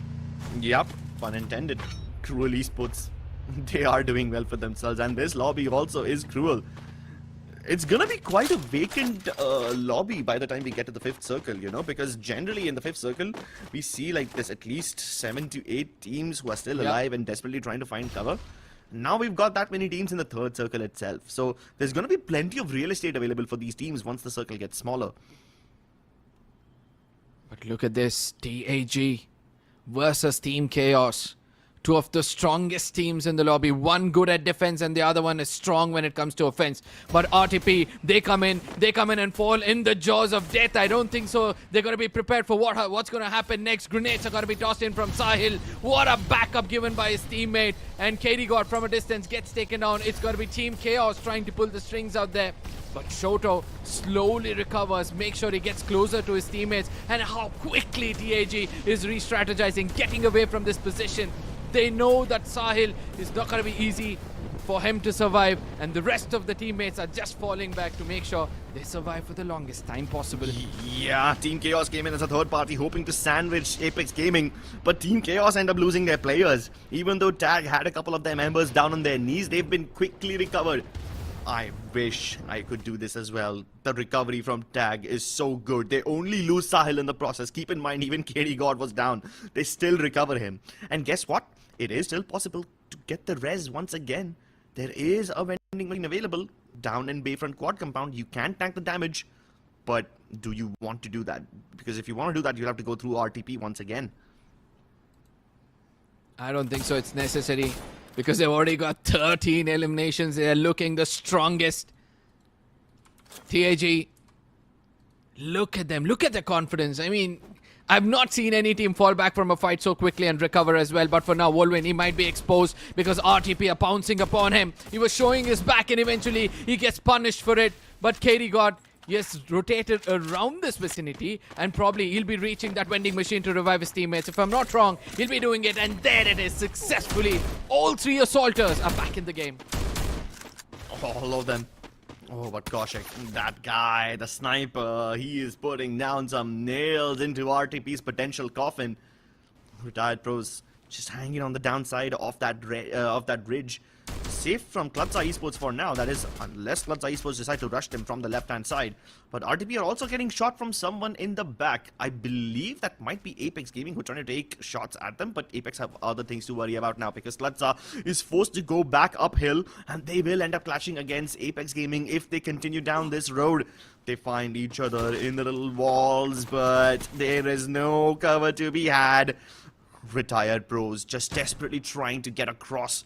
And they've been isolated for now, so they're fine. But what about CLUTZA Esports? I mean, how long can they avoid this fight? Team Chaos also end up fighting against Apex Gaming. This is becoming from bad to worse. Because CLUTZA Esports will also have to get in over here at some point. And there you go, they're all coming to fly in. Sahil and KD God forcing that 2v2 battle against Ninja and Armo. Hoping to get those eliminations before CLUTZA Esports show their head. But hold on, LXP are shooting down CLUTZA Esports. They lose Kloss, and that's amazing! This gives Apex Gaming the time to eliminate Team Chaos. That rush from Sahil was intense.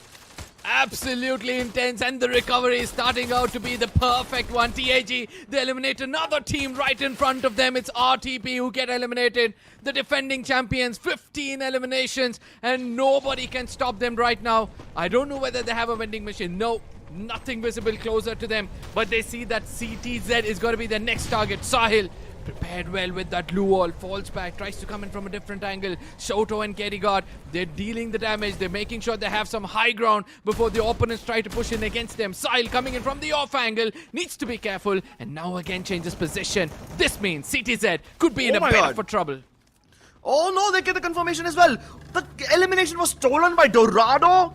Shoto did so much hard work to get that knock onto CLUTZA Esports, but that knock was stolen away by LFP. Learn from past are teaching everybody a lesson. They're not learning anything. They're teaching over here. They're teaching how to steal those eliminations. They get Bully. They get Kaushik. Reddy with a double.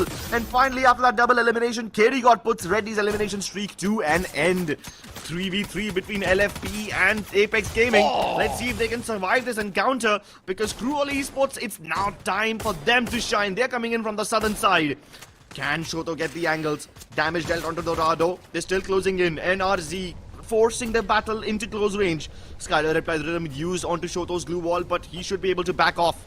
And look at Apex Gaming, they disengage against Learn From Past, and now they're gonna fight LXP instead. It's up to God to somehow do God's work over here and keep his team alive. And look at that King! Oh my God! The cruelty from this Monarch is insane! One single nade eliminates Cruel Esports. Absolutely, TEZ still survives in this game. LXP, they've been unstoppable with the grenade launcher. Learn from past, they've been the slithering snakes of the lobby, taking their sweet time to strike. LXP need to be careful now. They push upon another team. It's got to be Learn from past. Dorado in deep trouble. Shots being connected. There's a lot of shots actually, and Shoto gets in closer, puts him down as well. The three men from the squad is starting to be heavy for the whole lobby. as King. He gets revived. He's still got that grenade launcher. I don't know how long he can survive. KD God from the off angle can actually put down King at this point of time. Shoto and Sahil, they're getting closer. They're doing God's work as they put on all the players out there. Now Sahil needs to be careful, retaliates well, puts another man down. It all comes down to a 1v1 situation. Knuckle versus Sahil. Sahil very low on HP. KD God gets confirmed and Sahil goes back to heal himself, and that's one of the most clever moves of this game, as Knuckle on the other side is also reviving rather than also healing rather than reviving his teammate. Could be in a bit of a trouble. Now Sahil waits for an opportunity. Knuckle comes out of his cover, tries to come out in the open, but Sahil has no clue which side Knuckle is coming in from. He tried to res King, but King got taken down by the blue zone, and that is just cruel. Sahil versus Knuckle, LXP versus Apex Gaming. Can Knuckle clutch out against the defending champion? And he will! 2 great shots with the AWM, and he will take the Booyah away from the defending champions. Look at that smile on Knuckles' face. He is a man who's proud of himself and his team. My goodness, what a game this has turned out to be. LXP, the least favorites to walk away with the Booyah in that final circle, if you ask me, because if not for King having that grenade launcher, I don't think so they would have survived until the final circles. Let's not forget that Cruel as well were very, very phenomenal when it comes to those close range battle. But for now, they have a smile on their face for the 16 eliminations and the Booyah with 12 placement points. 12 placement points and 16 eliminations. That is a wonderful thing to have in your very first game of the group stage. In fact, that was so good. Let's roll it back again. I want to see the replay once more. Because even though Knuckle is the one responsible for winning that 1v1 against the defending champions, in my opinion, in my humble opinion, I think King has to be the MVP, because what were those nades? They were ridiculously good. I wish we could get a replay of that as well, but for now it's all up close range gunfights. King with the M249 takes down Shoto, gets the confirmation as well, and King was almost rezzed by Knuckle, you know. He then got taken down by the zone because the zone was cruel and it doesn't belong to anyone. But Knuckle, even after all his efforts were wasted on reviving King, doesn't give up, and he clutches out the Booyah for his team. And there you have it, ladies and gentlemen, the MVP King. I mean, 7 eliminations is cool, but what on earth is that damage? 5,519 in the first game itself? My God, all he did was bombard everybody in the lobby, right? You can expect some bigger number as well. Nonetheless, he's got that A124, and that's how clever the Grenadier was working, because once somebody was trying to push in against him with a skill, all he did was nullify it and then put a grenade launcher in the face. I mean, how else can you expect somebody to get so much damage? Whew.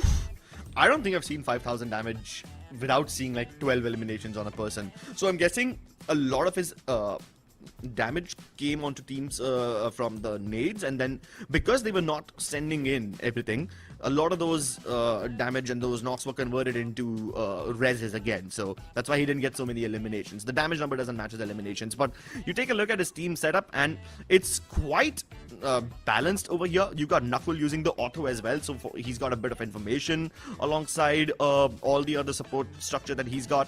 I've rarely seen any sniper use an auto. Normally you see the Amaro, Moko, Rafael combination, so there's a bit of a difference over here.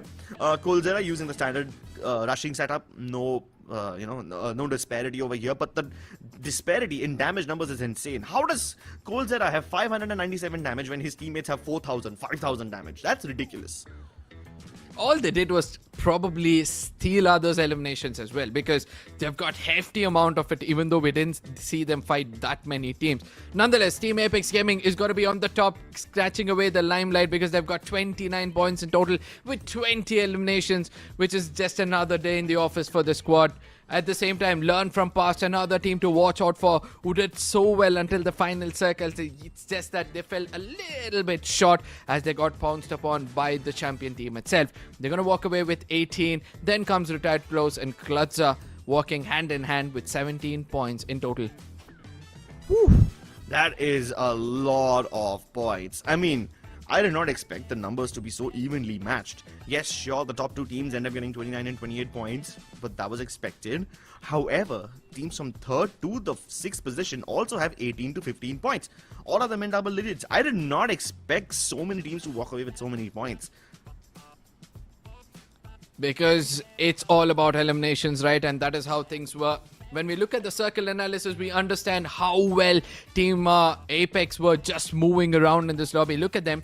They start all the way from command post, and after that, they go until confinement. They try to find players out there, and then they move a little towards the Bayfront region.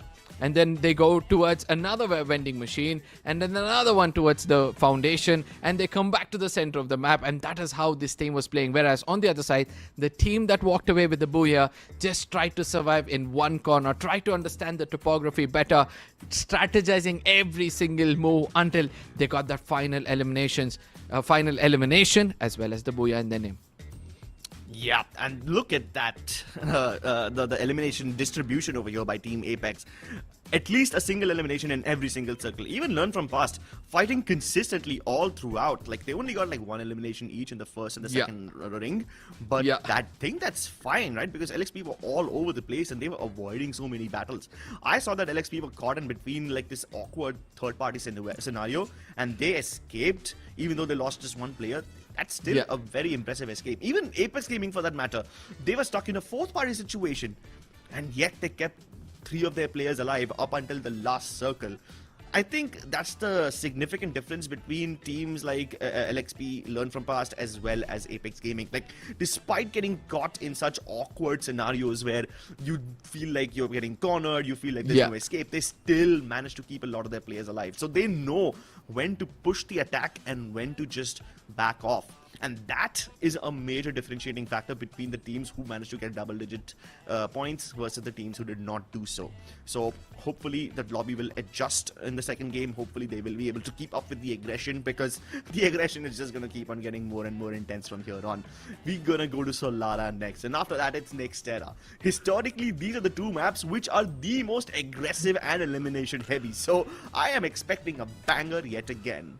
Now, this is where, I'd like to bring in a bit of an insight, where in the previous game, when we saw the planes, it was more about trying to survive in the top 6. But now, you still have a bit of a buffer. You just don't need to be there in the bottom 3. So one good game is more than enough for you. And then after that, a consistent 5 to 6 points in every single game is going to keep you away from the bottom 3. So if somebody is having a very bad day, then and only then they will be in the bottom 3. And that's one of the reasons why we see those teams who are doing so well when it comes to eliminations will obviously hold the top spot, and from here on get that golden ticket into the next round. And let me remind you this, after this group stages, we'll be done with half the tournament itself.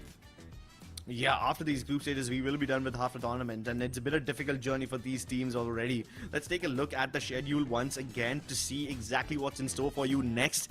So far, we've seen only one game, ladies and gentlemen, but Solara and Nextera, these two maps are supposed to be the most banging maps that you will ever lay your eyes on. So, yeah, I hope that you feast your eyes upon this elimination extravaganza. I'm very excited to see what Solara brings to the table, because Apex Gaming have Solara as one of their strongest maps. Keep in mind that they got a BOOYAH in this map in the Esports World Cup, man. So, whatever they did in Kalahari, which isn't one of their strongest maps, I think Solara and Nextera have to be their strongest.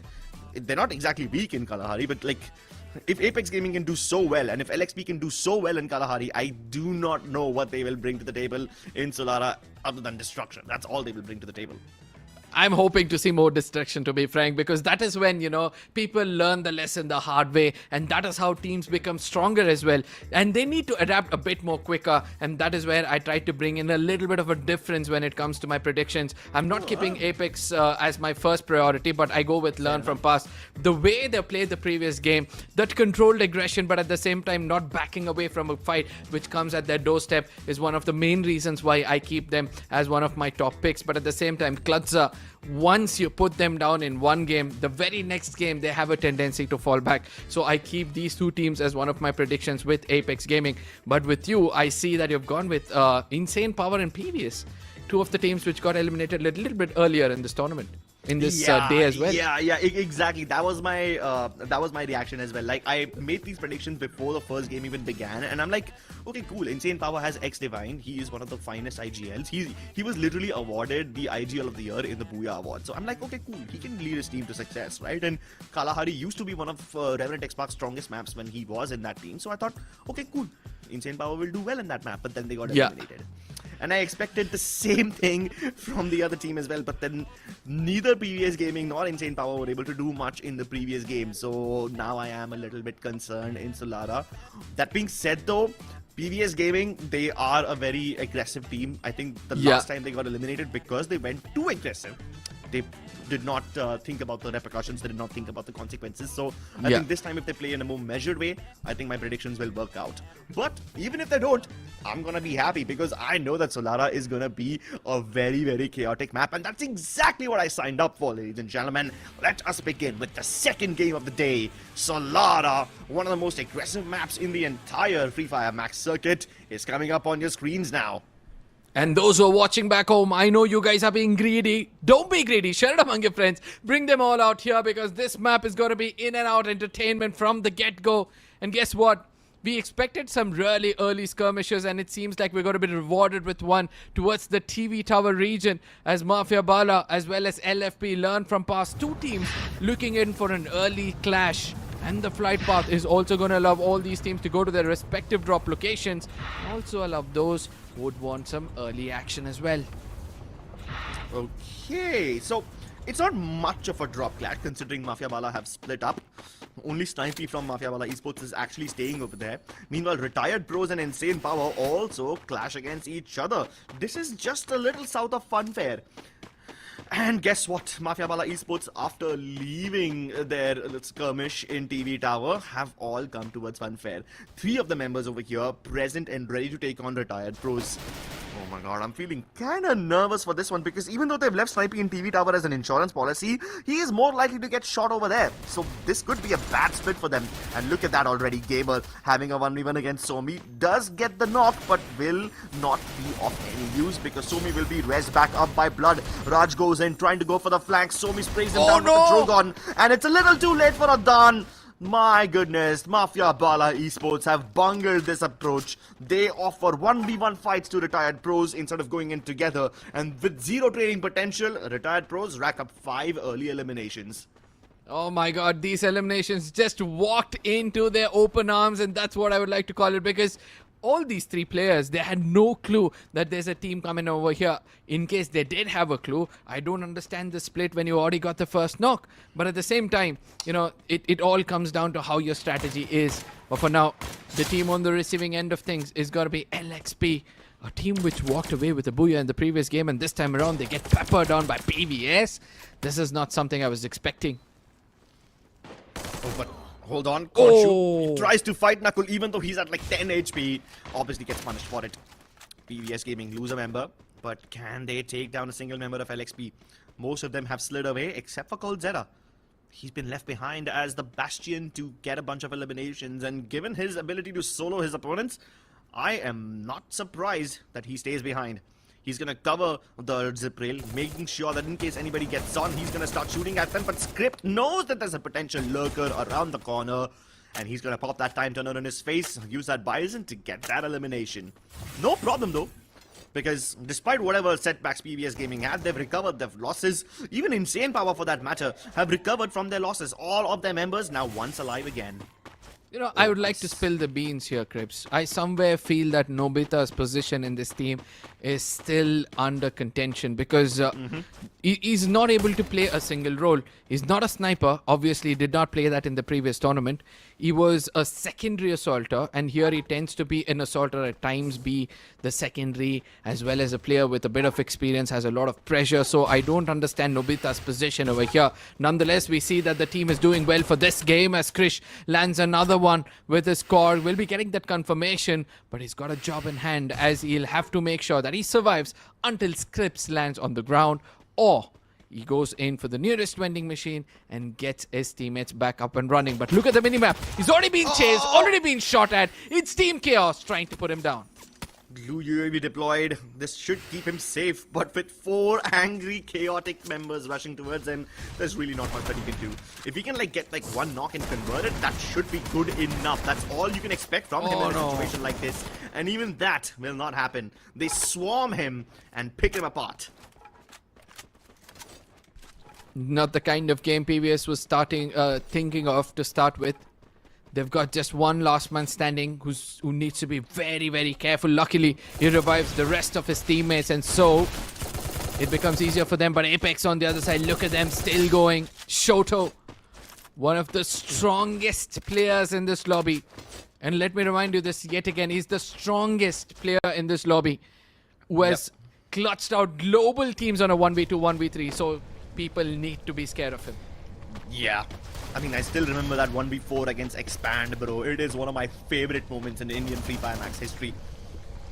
Although, even if you recreate something even more spectacular in a lobby like this, it probably wouldn't hit the same. Yeah. Although, speaking of getting hit, Gaming WALLA are out of this game. Early elimination for them. Chaos, while they were hunting down the members of Insane Power, they are now facing members of Cruel Gaming. Beluga and Piyush just near the electric box and the bus. Beluga is about to get swarmed once again. That's how Team Chaos like to hunt. They hunt in a pack, like a bunch of wolves. And I know there's a bunch of other teams over here who have wolves in their logos and their names and whatnot, but Team Chaos actually symbolize that. That's what it feels like when 3 people are rushing you at the same time. I'm genuinely surprised Piyush survived that encounter. But now, as we head over towards the northern side of Funfair and somewhere below Windmill, you got Apex Gaming fighting against NKG. The grenades keeping them humble. Sahil jumps in towards that Wolvin corner. Gets the res. Both of them really low. Time turner popped. And look at Shoto. Now he comes in from behind. Oh my Surprises God. Hyper. Gets the knock onto Aleem as well. And Apex Gaming, that's how you know they are the Apex Predators. One moment you got 2 of their players down, and the next moment all of them are alive. Shoto's already behind you, and you have got 3 players down in the ground. That's how fast they turn the tides. I mean, I don't know any equation which can actually stop Apex Gaming right now. Trust me when I say this. You have got 3 of your players down. Just one man standing. He recovers everybody. Shoto comes in as the ghost of your life. He just comes behind you and puts you down. And look at this. Struggle very much in the open. Sahil is like, you know what? I put a grenade, then I shoot you, then I still get that knock. I don't understand what's happening out here. But TEZ, Exactly. He did not need to use that flash freeze at all. He could have just shot him. I mean, he was very busy, to be frank. I think he did not know that somebody can backstab him so bad. But KD God still up with the shenanigans. We'll be landing another one. We'll be getting the first elimination of this game. Apex Gaming, just doing Apex things, running around. I mean, generally when you see Apex Gaming in any other lobby which challenges them, they don't move around so freely. But over here, it just seems like they're playing a pub game, bro. They're just here to get eliminations. Shob. Trying to keep PBS at bay. Those glue walls keep him in a corner, but as soon as he jumps out, Krish is right behind him. Manages to go around the corner, but can he actually outmaneuver them? Backup is far away. Kaushik was moving towards him, hoping to provide some backup, but Kaushik has been shot down by Khonshu. So that leaves Shubh all alone, trapped on an island. How is he going to escape? Every single escape avenue is covered. Krish guarding the windows, Script guarding the south side. There's nowhere left to run, there's nowhere left to hide. He has to fight them now. And all of them are just pounding on his blue walls. They're just knocking on the doors, and finally they get the knock onto Shub. Valiant effort to survive for just a few more seconds, but there's really no saving your skin.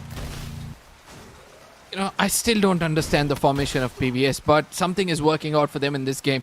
They've got 7 eliminations, and they're starting to impress me yet again.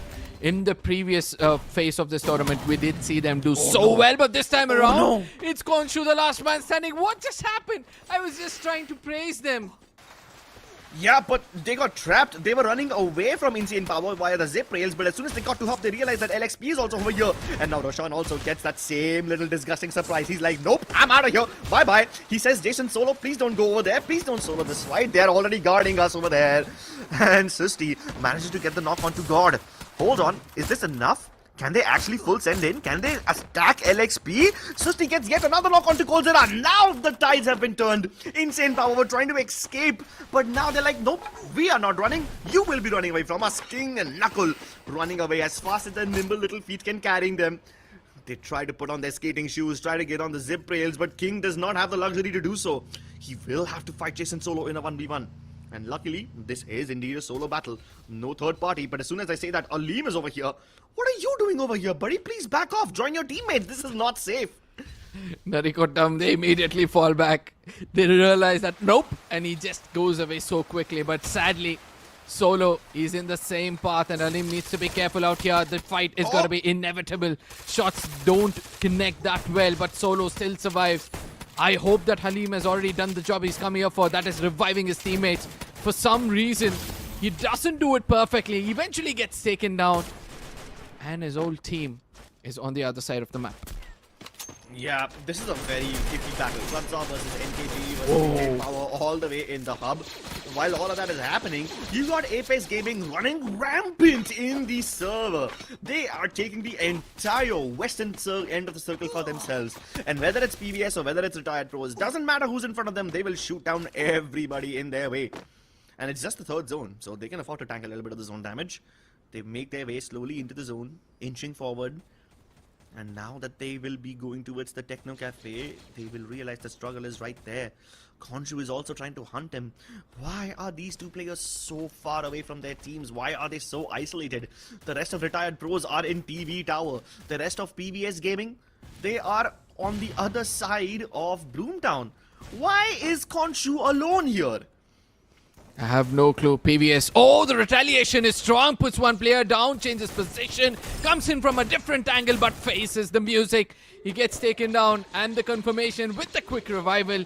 Yet again, the champion shows how to recover from a fight. Nonetheless, you know, lately I've seen that there's been a lot of changes when it comes to the meta, right? The international circuit is adapting to a dual sniper meta, and that's slowly been inculcated by TAG, and that's one of the reasons why they've been so successful. KD God and Sile, both of them have a snipers in their hand, and when required, Sile has been clever enough to change his role at any given point of time. So this team is playing according to their wish and will, and they're gonna take care of the notion of this tournament. Yeah, that's correct. I mean, almost every one of them is using a sniper, and their secondary weapon can be anything else. It could be a shotgun or an SMG or whatever. But yeah, a lot of them are using their snipers. Oh my god, Kaushik, are you serious? He just took down 3 members of LXP, and that was just ridiculous. But meanwhile, MAFIABALA over here trying to get their bearings straight, because they were just shooting against Team Chaos on the right hand side, but suddenly Team Apex Gaming are right on top of their heads. Look at that Sahil Shoto, all of them landing, and it is a plethora of eliminations. Quadra elimination for KD God already. Wolvin trying to get that angle onto Raj, but as soon as Raj escapes from him, Shoto jumps inside. There's really no escaping. Shoto using the M590 to perfection. Wolvin with the Tommy gun sprays down Gamer. Sahil also comes through. It is a shooting squad, and within a matter of seconds, they eliminate MAFIABALA Esports. It felt like Apex Gaming is one big mixer, and 4 blades are these players who just slice and dice anybody who comes in front of them. Look at them, my goodness, somebody stop this team already. Continuous shots, and they get knocks after knocks. Sahil on the other side opens that sniper, misses a little bit. KD God, now he wants to make sure that he gives that opening. Probably he will be able to land some damage. Sahil gets in closer with that grenade, starting to cook it. Lands it somewhere close to Ninja. No, rather, he puts it away from that position. Oh, this time it lands perfectly, the grenade launcher. And TC, Team Chaos, they are on the receiving end of things. They have just one last man standing, trying to run away from this position. But Team Chaos, they don't fall back from a fight, and Ninja gets punished as well. Oh my god, this is just so chaotic. How are Apex Gaming so good? I mean, obviously they're the India champions. We knew they're good, but the difference in skill is astounding. Like, they still have 4 players alive despite picking up so many battles. That is just ridiculously good. Team Chaos also are a very firepower heavy team, but even they succumb under the pressure. That's how good they are. Meanwhile, the only team who can somewhat give them a run for their money is Insane Power, because they have like some 15-something, 16-something eliminations right now. They are the only team who have enough numbers to back up Apex Gaming. However, now that they're entering neighboring houses, it's gonna get messy over here, because the circle has shrunk down to this tiny little village. You've got the pizza shop, just the tiny barber shop, and that western saloon which Cruel are inside. CLUTZA Esports also get eliminated. There's really no saving them. There's no mercy over here. And Cruel Esports are getting attacked by Apex Gaming even though they did not need to do that. Apex Gaming climbing up Aryan using the dasher, the slicing on the Shoto. That's incredible. How do you manage to do that to Shoto of all people? That's impressive. Now, Apex Gaming might have bitten off a bit more than they could chew because they have lost 3 of their members and it's just up to Sahil. Yeah. That was a bit of an unnecessary battle. They tried to knock on the doors without waiting for the door to open. They tried to barge their way inside, and that's what happens. Hey, man, they've already finished their job. They've already, obviously. But to use the scythe against Shoto is a very ballsy thing to do. Yeah, and that means now they're going to be angered. When you anger the gods, you know what's going to happen next, right? They're going to come in with their full power and the wrath is going to be upon you. And that's what I'm excited to see in the next game. But for now, Sahil is going to be the last man standing. 20 elimination game is what TEZ looks out for. At least in the first game, that's what they've done. And let's see how many can they rake up in this one. Learn from past and Cruel Esports, both being unruly roommates against each other. Sahil has just a tiny sliver of space for himself, which is guarded by a glue wall. Not even a reinforced glue wall, just a regular glue wall. So if Insane Power want, they can shoot him down. But right now, Insane Power are more focused on breaking down the glue walls which are covering the windows of this tiny house. Both these glue walls are reinforced, every single entrance is covered, but X-Divine finds the angle. He shoots down Script.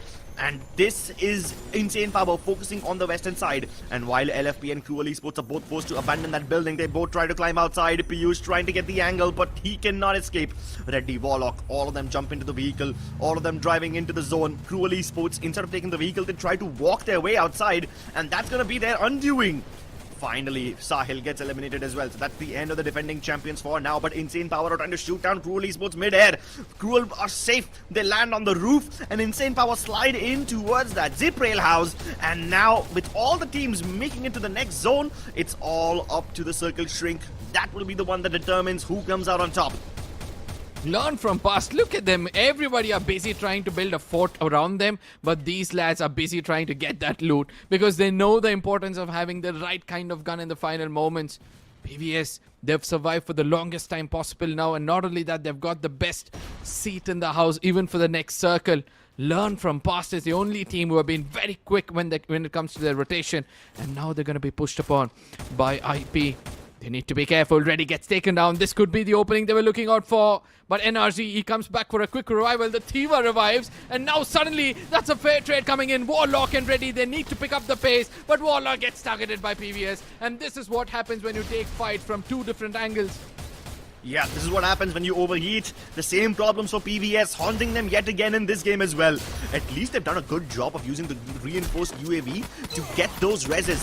All the PVS members back up on their feet, but Cruel Esports, look at that spray down from Anshu. He's using the cord like it's nobody's business and he's just spraying down everything that moves. Learn from past, succumb under the pressure. Krish, after being recovered by Khonshu, has fallen down yet again, leaving Khonshu as the last member of PVS Gaming. Even Insane Power have been reduced down to a one-man lineup. NKG Esports have the best chance of converting this game into a BOOYAH, but look at Khonshu's elimination. That's a great shot connected. Insane Power also goes down. Cruel lose yet another member. So it's up to Khonshu to somehow survive against NKG, and he's getting chased across the studio. Oh, he has to make that treacherous crossing off the street. He somehow manages to do that. Goes in towards the Watchman Guard Tower, and he stays safe over there. NKG go back towards the western set, and now they're focusing on Cruel. Cruel on top of that building, the bird's eye view. Now every other team needs to be prepared for what's going to happen next because the circle is going to start shrinking anytime soon. PVS Khonshu, his chances of survival very, very minimal. NKG put an end to him, and now it comes down to a 4v4 situation. NKG, they have the better angle, they have the better information because the way NKG is spread around inside this vicinity, the shooting set, it's going to be hard for Cruel to actually make it through. Money gets in closer, comes in way too close and personal behind that satellite vehicle, and now he stands in that position trying to make sure that nobody comes out of the building when the time is right. Yeah, Money is basically the watchman right now. He's guarding the door and blocking it with glue walls again and again. He wants to force Cruel Esports to take a bunch of zone damage before they finally start fighting NKG. making their chances even better. I mean, the chances are already pretty good. NKG have the numbers advantage already. And now that Alim gets a knock onto Beluga, it turns into a 2v4. Make it a 1v4 as Aryan also goes down. Anshu trying his level best to do everything that he can, but there's no denying the inevitable. NKG Esports get the booyah in Solara. Narikotam, the team from Tamil Nadu, shows why they're called the hunters of their region. What a beautiful gameplay coming in from their side. I mean, every single moment of their final circle was exceptional, textbook basics. They push in their frontline assaulters whose job was not to make sure they eliminate a person, whose job was to make sure you restrict the opponents, make sure they get the damage outside of the zone, and then they get the booyah for themselves. So, I have a question. Does Narikotam mean hunter in your language, in Tamil? No, it means like, you know, the foxes, the group of foxes. Oh, okay, that is very appropriate because they were hunting down people like a whole pack of wolves or foxes. I mean, they were so close to each other. Every single time one of them goes down, there's someone or the other to get that trade. Script and Hyper were so good at providing backup. I mean, look at them. Money, Alim, Hyper, all of them rushing everybody at once. You just cannot get a fair 1v1 fight against NKG. It's always a 1v3 or a 1v2. When NKG have the numbers advantage, they isolate and exterminate their opponents so well. So, yeah, I think this is the name which suits them the most appropriately. Yeah, absolutely. Drakey for money, and no wonder he knew who was healing behind that glue wall. And he targeted them. The Oscar dash when required. The Nikita for the quick revive, and the Joseph just to deal an extra bit of damage, and then a bit of a moment speed as well. But you know, I'm not. I would say impressed just by looking at one stat, because the whole team was working like a well-oiled unit. When I look at the damage of the whole team, I'm sure I'm going to be more surprised than looking at a single player. Yeah, that's correct. Because Money, yeah, sure, he might have the most damage and the most number of eliminations, but he was always around his team. So I'm pretty sure there's going to be a good even distribution with the numbers. You got Script using the Moro Mako Suzy instead of the Raphael for faster beatouts. He's going to focus more on Money. So that's good from Script. Alim also using the typical support loadout, even though he's called himself a rusher. He's got the Chrono, Joseph, Nikita, and Tiva. That's hard support right there. Even Hyper, for that matter. Even though he's using the Beaston and Alvaro, he's supposed to be the bomber, but because he's using the Cassie and the Tiva, he's hybrid support, hybrid bomber. So this team, unlike what we saw from LXP in the previous game, this team has more of a hybrid setup focus with their team compositions. And the damage numbers are also pretty impressive from everybody. Like I said, Hyper and Script, both of them just sticking together. That's exactly why Script has so much damage. But you got Hyper with 6 assists. These two guys were just inseparable from each other, trading each other so well. And Money also with 3,400 damage. It's very impressive what these guys have done.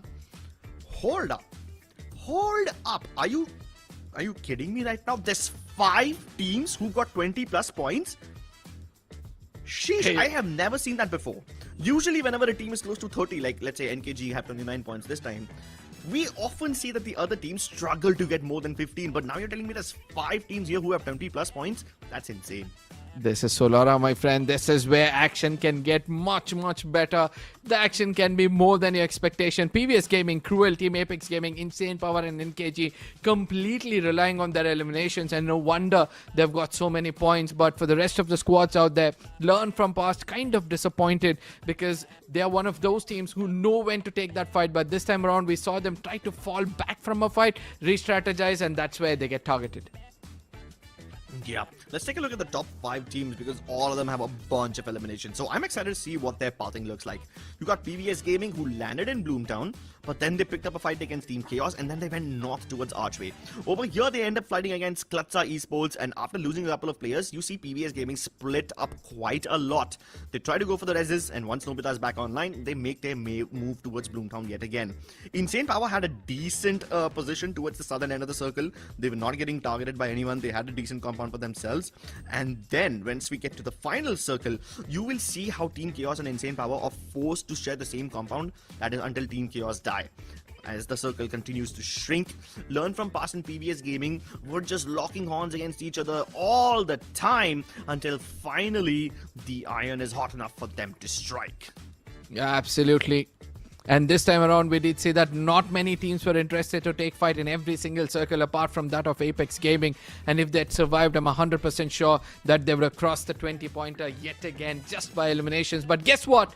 They hold the top of the table after 2 games with 53 total points, 39 eliminations, 1 short of 40 and 14 placement points, which they're not even bothered right now. Where the rest of the squad, man, see the disparity. Cruel is their total points is 39, whereas Team Apex Gaming, the eliminations are 39. And that's how you tell the difference between a champion team and an aspiring team. Team Apex Gaming putting on a masterclass. I guess it's safe to say that they've qualified already, right? Like, there's really no overthrowing them with such a massive gap.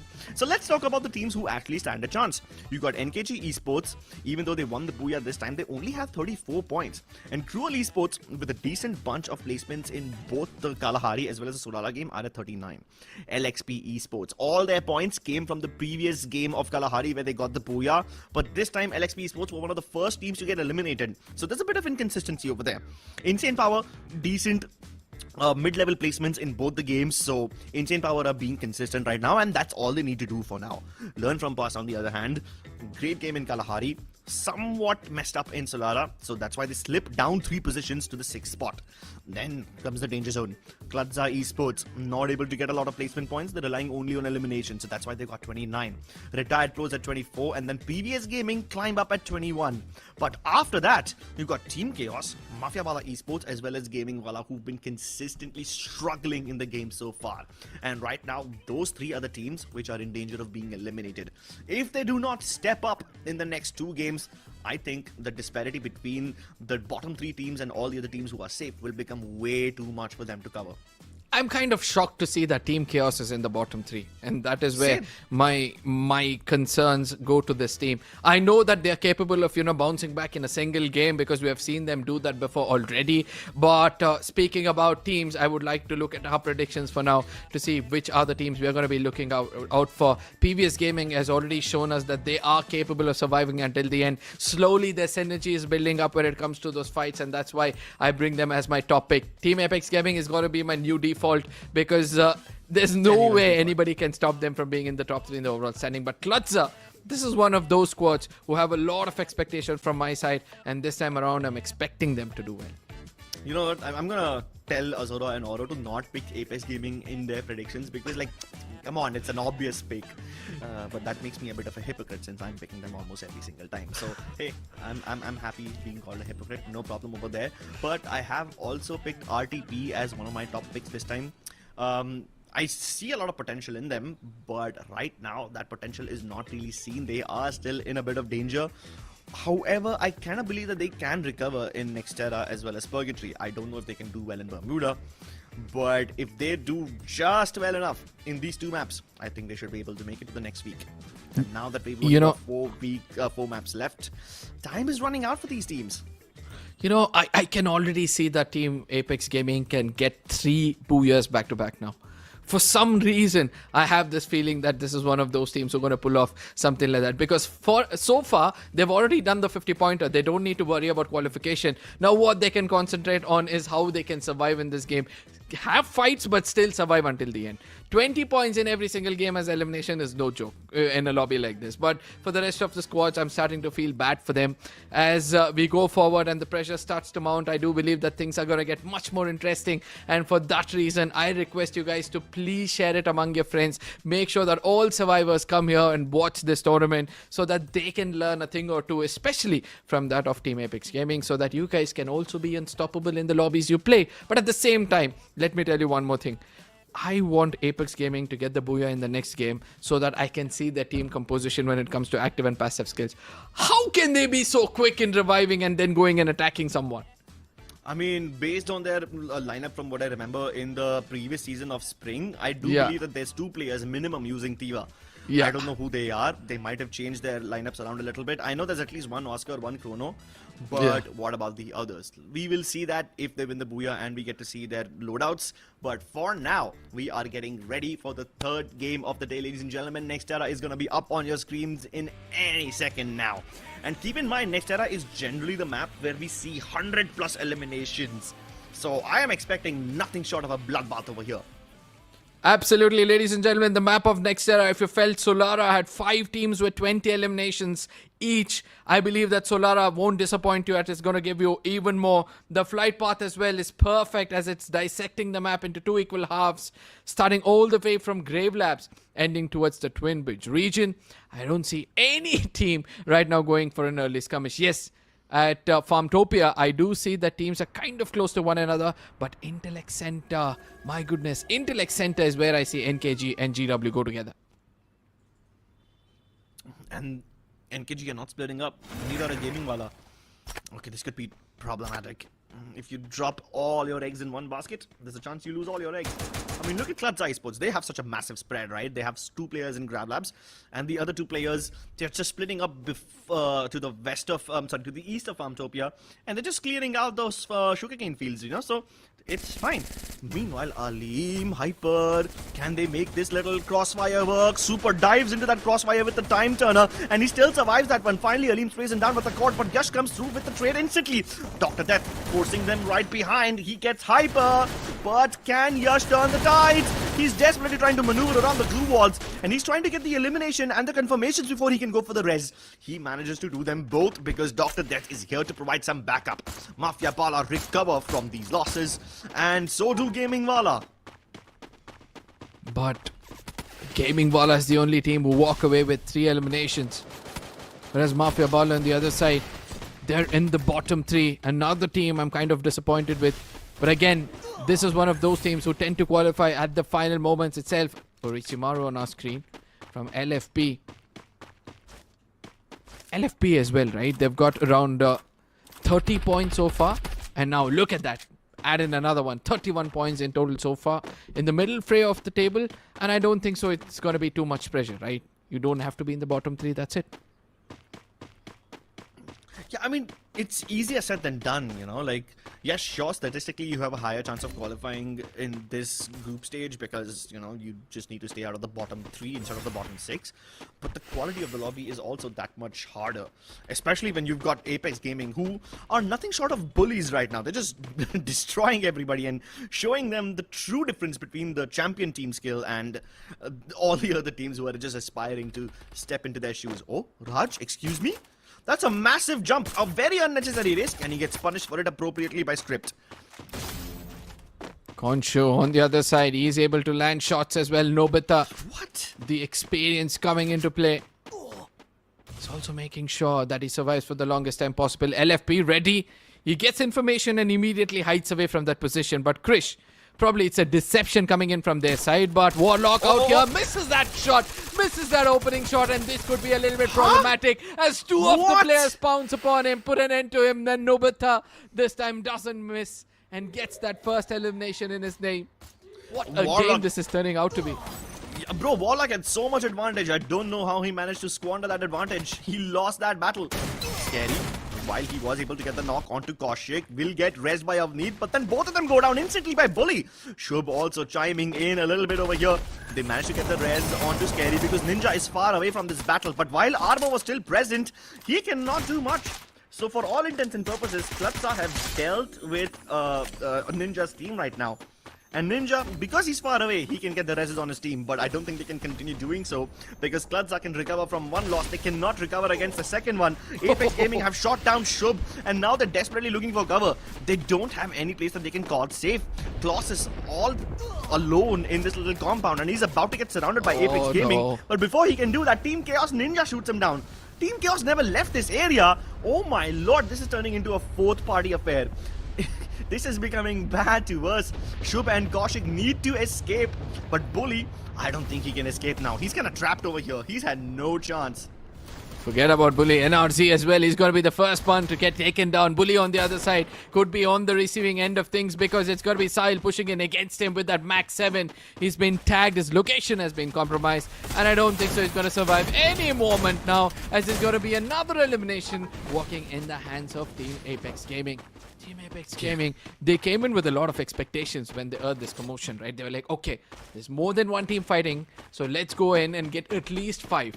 And since they've got just 3 eliminations, that's just going to anger them more, and probably they look forward for some more eliminations quickly. Yeah, it's like whenever you see Team Apex Gaming coming, you just run. All the people who are fighting over there, they instantly disengage and they just scatter. So, yeah. I guess you can say people are terrified of them. But when you scatter, you need to go in the direction where you're safer. PVS Gaming does not do that. They end up fighting against Insane Power, who, by the way, are in Decker Square right now and are very, very close to inviting Apex Gaming into this region again. You can already see Apex Gaming rolling in from the southern side. They need to be faster. And before X Divine can even realize there's a third party, the IGL gets taken down by KD God. Both the IGLs trying to outmaneuver each other, but KD God comes out on top. MAFIABALA again getting eliminated. I don't know whether they'll be able to recover from this, but TEZ for the first time they get hit and immediately they revive. Wolvin still flying in the air right in front of the opponents, and now Shoto is enraged. He's trying to move around in every nook and corner. He wants to make sure that he punishes the opponent. Opportunity, boosts himself up, lands that shot perfectly, gets that confirmation as well, and the third player is also visible in front of him. Look at how quick he's with his fingers, and now he falls back to again re-strategize, probably get another elimination in his name. Just average Shoto gameplay, bro. Like, look at him just go from one end to the other by using 4 glue walls, basically making sure that he doesn't get caught in the middle of that rotation between those 2 buildings.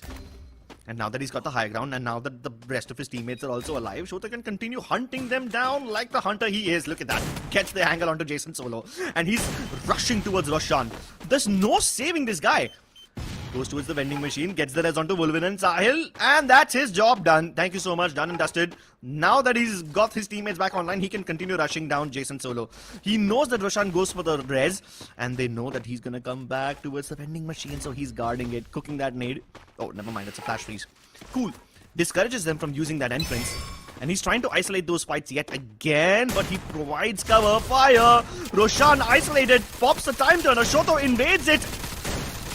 Can he get this? Yes, he does. It's a bit labored. Jason Solo finally goes down, but Nobita's here to avenge his fallen teammate instantly. But amidst all of this chaos, X Divine is the last man standing, and he does not have enough money. He only gets the res onto Roshan, nobody else. Meanwhile, Shoto, he did not just get his teammates back online, but he also farmed up a bunch of more money so that he can get them more later.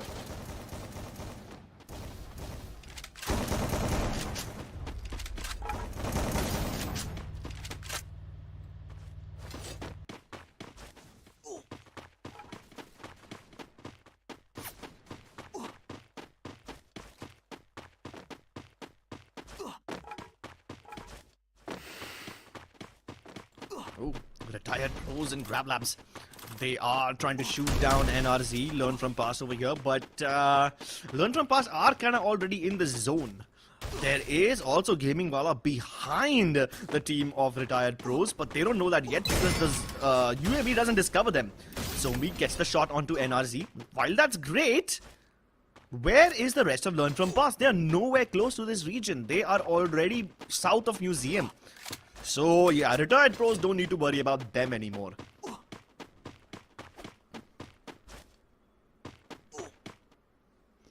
Oh, look at this. Oh my god, there's so many teams. This area is about to turn into a battlefield. Museum is populated by LXP on top. You got God trying to shoot down the members of Cruel, while King on the edge of the zone is trying to provide cover fire to God. In case anybody steps out of that compound, King should be able to provide cover fire to God, but right now, this is getting naded. He's trying to use the UAVs to get himself in a little cocoon, dashes across to safety, but is he really safe though? Knuckle should be able to help him out. LXP are providing each other some good cover fire, but they still need to make it inside the safer area, inside the circle, inside the building. But God doesn't know that Team Chaos has already arrived over there. And Knuckle doesn't have angles onto Team Chaos, so he basically has to solo this entire fight. Or if not solo this entire fight, just stay alive and hope that nobody discovers him, which, let's be honest, is a very, very difficult prayer to answer. Cruel Esports, having already taken the brown house, can they make it across? Or do they even want to make it across? Yeah, no, they're not going to do that. They're just going to stay over here. All the teams moving in towards Museum because I believe that's where the next circle shift will be.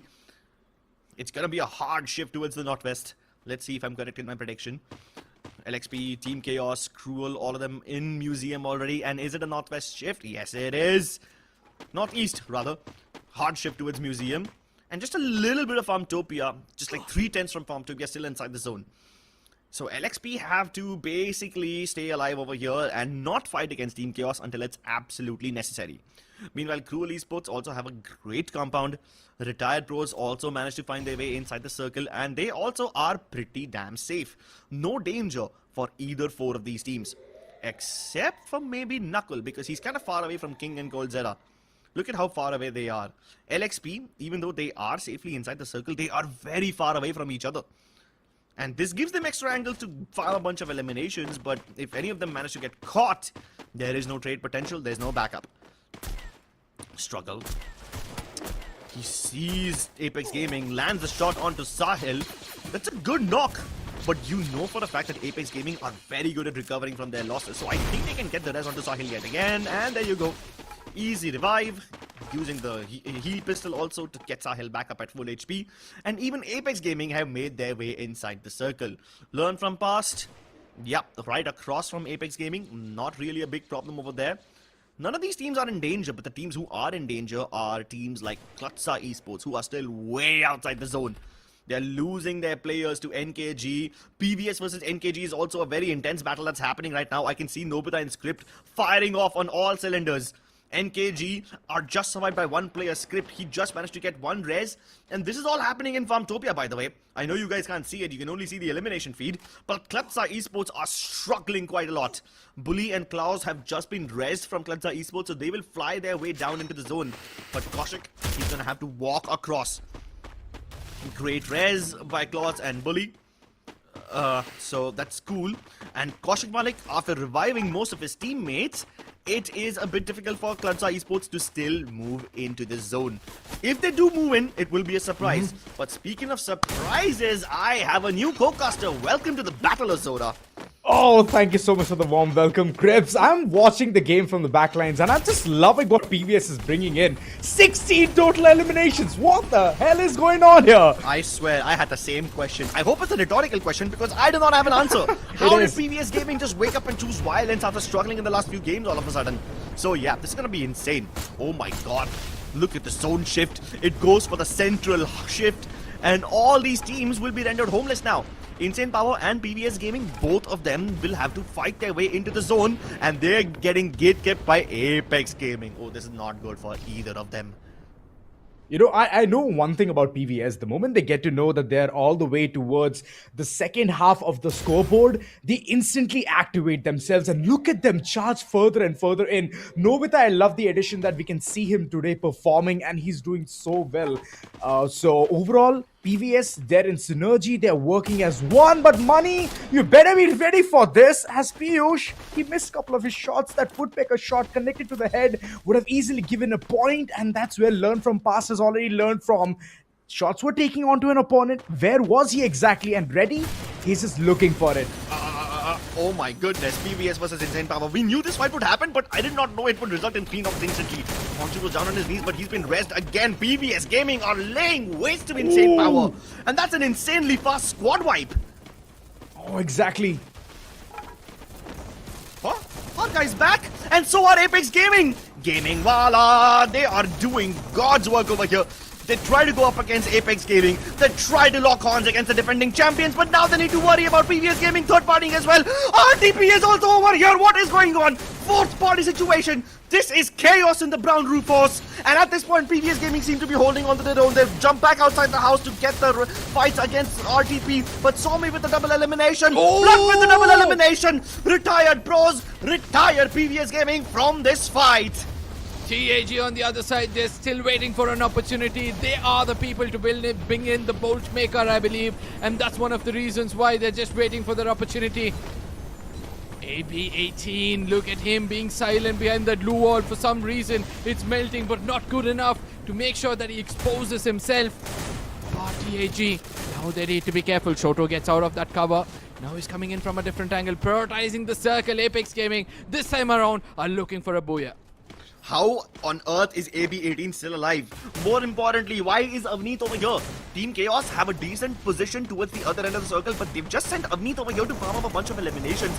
Blood finds Sahil. Shoto retaliates by taking down Sunlu. RTP versus Apex Gaming in full swing right now. Wolving caught in between Blood and Struggle. Cannot get out of that situation. Shoto has to get outside the house and hope that nobody shoots him from the outside. He's got his back against the blue zone and RTP in front of him. Luckily, Gaming Walla also tried to move now, so they should be able to distract RTP for the time being, but Cruel Esports get completely destroyed in that process. Shoto finally reveals himself and Blood shoots him down. That's the end of Apex Gaming, and the Apex Predators are out. Apex Gaming, everything was good until Sahil gets taken down. Nonetheless, we have got LFP still surviving with 3 men out here. We have got Team Chaos finally waking up from their slumber. CLUTZA as well.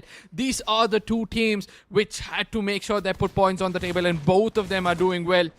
RTP, they try to make it inside the struggle. Struggle gets taken down.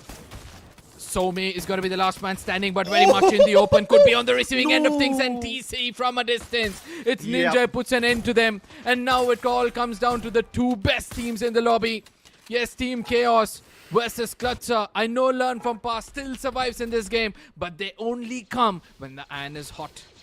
Yeah, and right now it's red hot. It's glowing. But Kaushik, the experienced veteran with that grenade, takes down NRZ. Rez comes through once again. Reddy's great shot onto Bully is crucial, but Shub instantly retaliates. Oh no, they can't get the Rez onto Kaushik. Learn From Past, confirm their elimination, and they Rez Reddy again.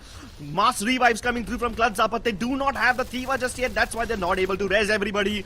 Ninja as well as NRZ both corner CLUTZA Esports, and they are out. It's now 3 versus 4. Chaos versus Learn From Past. Have they learned anything yet, or are they here to teach a lesson? Healing done, armor repaired, Reddy as well as NRZ both trying to focus onto Armo, but they do not know that they're getting frapped from the other side. Ninja from above is shooting everybody down. He's got clean lines of sight onto Learn From Past, and he is teaching them a lesson. Avneet going for the big flank around the other side, but will he be able to get there in time? Because he's given enough time from Learn From Past for recover. Can they get them up onto NRZ yet again? Yes, Ninja connects that shot. 2v4. Avneet and Scary going for the full send. Avneet sprays them down with the back 10, and Scary with that grenade launcher puts the final nail in its coffin. A very chaotic battle for the BOOYAH indeed, and Team Chaos come up with flying colors. Oh, this is where smiles on their face and no pressure whatsoever visible on their face shows that this team knew exactly what they were doing. Scary, he appreciates his teammates or more as well as the other, so that it becomes easier for them to, continue the spree. 12 placement points for 14 eliminations, and most of which they'll have to thank Ninja for being at the top of that building, giving so much of information and also dealing so much of damage. Yeah, I mean, I think Ninja has to be the MVP for this game, bro. I don't care who's got more eliminations. I don't care who's got more damage. Ninja's positioning was crucial, because if it wasn't for him, then CLUTZA Esports would still be alive. If it wasn't for him, Reddy would have been rezzed again. And the real thing that LFP did over here was just go for those mass revives when they were fighting against CLUTZA Esports. That was the thing that kept LFP alive. And if it wasn't for Ninja and his position up on top of that roof, Team Chaos probably might not have won this game. And that's exactly why he's the MVP.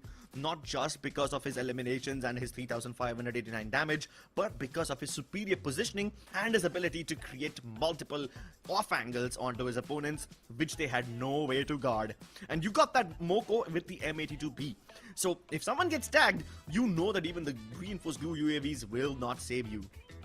Yeah, but at the same time, Ninja using that Morse, I don't think so he would have even activated that incognito at any given point of time, because he was not visible to anybody and no one knew from where the shots are coming in from. But at the end of the day, it's good for us to see the rest of his teammates. We see a Zion and an Oscar working out things together. It's either the Zion or it's probably the A124, which kind of surprises me for a Grenadier, because that's not the new common we have seen lately. Yeah, I mean, A124 is fine, but what I am more surprised by is the fact that Armo, Scary, Avneet, all of them are using Thiva. So can you imagine how frustrating it will be to fight Team Chaos? Like, imagine you get 2 knocks from the distance, and by the time you close in the distance and go in close range, all 4 of them are back up on their feet. Like, that is, it's like fighting a hydra. You cut off one head and 2 more will glow in its place. So Team Chaos, they just focus so much on survival. They get 26 points out of that game. 14 eliminations is still very impressive, but you have to give credit to Retired Pros as well as PBS Gaming, because they were firing on all cylinders. 21 eliminations from both of them.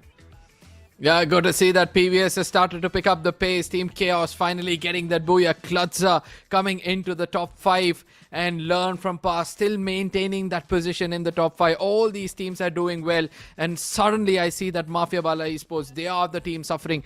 Insane Power, Gaming WALLA, all these teams who do show glimpse of hope suddenly start to crumble under pressure, and the overall standing is now going to look much more interesting because several teams in the bottom have started to pick up points. Exactly. And the teams who were at the top, teams like LXP and NKG who won the BOOYAHs, have done absolutely nothing in this game. So yeah, the table is going to be very unpredictable up until the 6th game. But for now, let's take a look at the circle analysis and see what Team Chaos was moving like, right? Because these guys were all over the place. They lost a lot of their players in that museum battle early on. And as we get the circle to shrink more and more, you will see how they just capture one corner of the museum, even though it shows Farmtopia right now. Please do not believe this circle. It is a bit of a lie. It was more closer towards museum than it is to Farmtopia. However, one thing that remained unchanged is Team Chaos's position in that northwestern end of the circle. They continue staying over there, and no matter where their opponents were, they were able to mitigate all of that danger by keeping them at bay. And then finally, Ninja's position on top of that little house gives them all the angles he needs against Learn from Past and CLUTZA. Team Apex Gaming, they still hold the top spot with 50 eliminations, a total of 69 points, too shy of Retired Pro's total points, and I don't think so it's going to be bothering them much. Cruel Esports, they climb up, or rather climb down, with Retired Pros climbing up 6 positions, and that's how good they're turning out to be. CLUTZA, they come into the top 4 climbing 3 positions. PVS as well have taken a huge leap. NKG fall down. Gaming WALLA as well as MAFIABALA, as we already pointed out, in the bottom 3 is kind of concerning. But yes, one good game for any of these teams, they get out of the bottom 3 position, and for the others, that could be very, very wrong. It's so surprising to see all the teams who have got a BOOYAH not in the top 6. Like, when was the last time we saw that? I've seen very unfortunate teams who, even after winning a BOOYAH, do not qualify. But that generally happens for like 1 or maybe 2 unlucky teams. Now you're telling me that all the teams who have won a BOOYAH are not even in the top 6? Yeah, sure, they might not get eliminated. Sure, they might just make it into the top 9. But I would have expected more from them. LXP, you got NKG, after winning their BOOYAHs, they just crumble. And that is surprising, Arka. Yeah, surprising it is. But ladies and gentlemen, I do believe that we're going to be heading into a short break anytime soon. Make sure that you share the stream among your friends, and make sure you come back, because the other 2 casters are going to be joining us anytime soon. See you guys on the other side.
The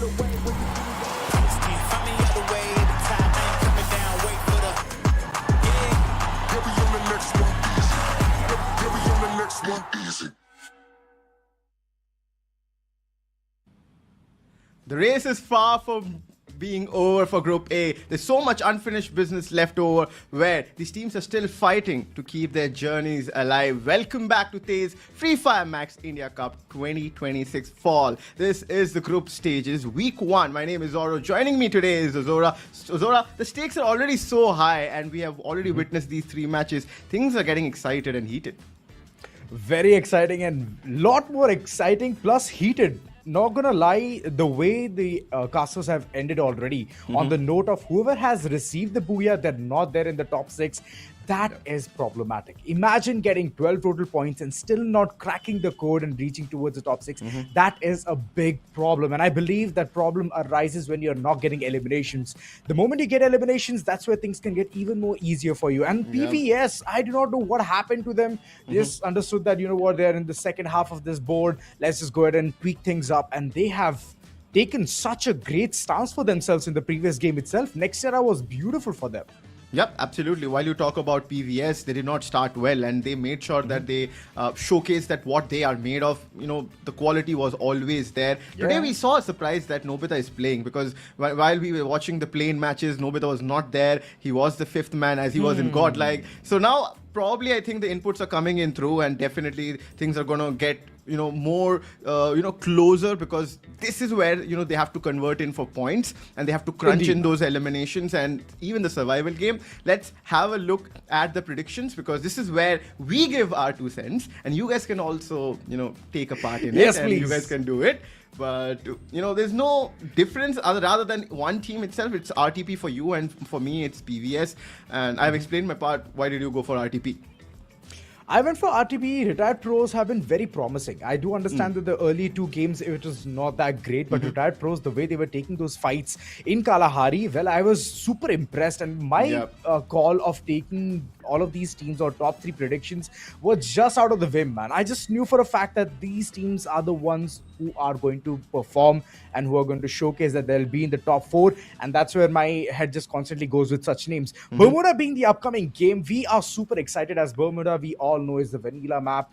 Most of the players, most of the teams, they just love this map entirely. They know the nook and cranny of each and every corner. Plus, it just gives them such a big room to explore, get those elimination points earlier on, and alongside revive the team if necessary. I was just watching the last game, right? Team Chaos converted that game into a BOOYAH, and as you told me that it's Bermuda, the next map. Things are going to get interesting because, of course, that's the very basic or the default kind of a map where everybody knows the nooks and crannies. But Team Chaos, even though they have converted the last game into a BOOYAH, they are at the 8th position and you have to be in top 9 to make sure that you are ending up in week 2. Otherwise, you will not be able to, continue your journey. And that is where things are going to get heated because this is, this feels like a top heavy group, but it isn't somehow because all the teams in the group, they are somehow or in the other way, they're contributing. And Apex Gaming on the other end, they are absolutely looking crazy. They are dominating. They are able to, convert so much value, right? And you and me were talking about that. How has EWC impacted their gameplay? Because they look fearless and the composure is there, Absolutely. Right? Absolutely, man. It's just the feeling, Auro. The moment you step outside India, you see the competition. You already have faced them as well.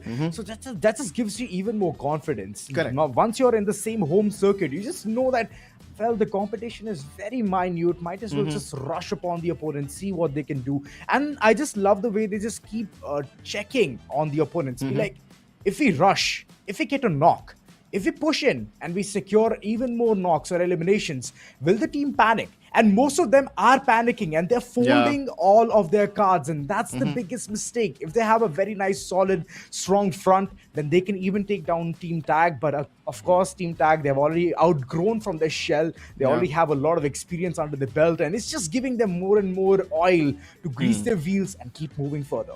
Yep, and I mean, there are few teams who have shown resistance. For a fact, LXP, you know, the first game they converted, right? It was a 1v1 between Sahil and Nakul. You know, that's a man who has shown maturity, and LXP on the other end, they are looking a solid team, and another underdog story which I'm looking forward to, because they are looking pretty solid as a team. And as you mentioned, that they are a well-oiled machine right now. They're functioning well. And when your team has that confidence, I think you can put out your statements on what kind of an approach you want to have in a game. And probably with 3 games left out, there's only one way around. I mean, you have to gain those points and make sure that you end up in that top 9. There's no other way to Exactly. Yeah, it's plain and simple. I don't know whether we can go ahead and make all of these terms in bold or write it in gold so that others can even spot it and read it for themselves. Yeah, italics and whatnot. We can just use sans serif and this and that. So here's another thing, right?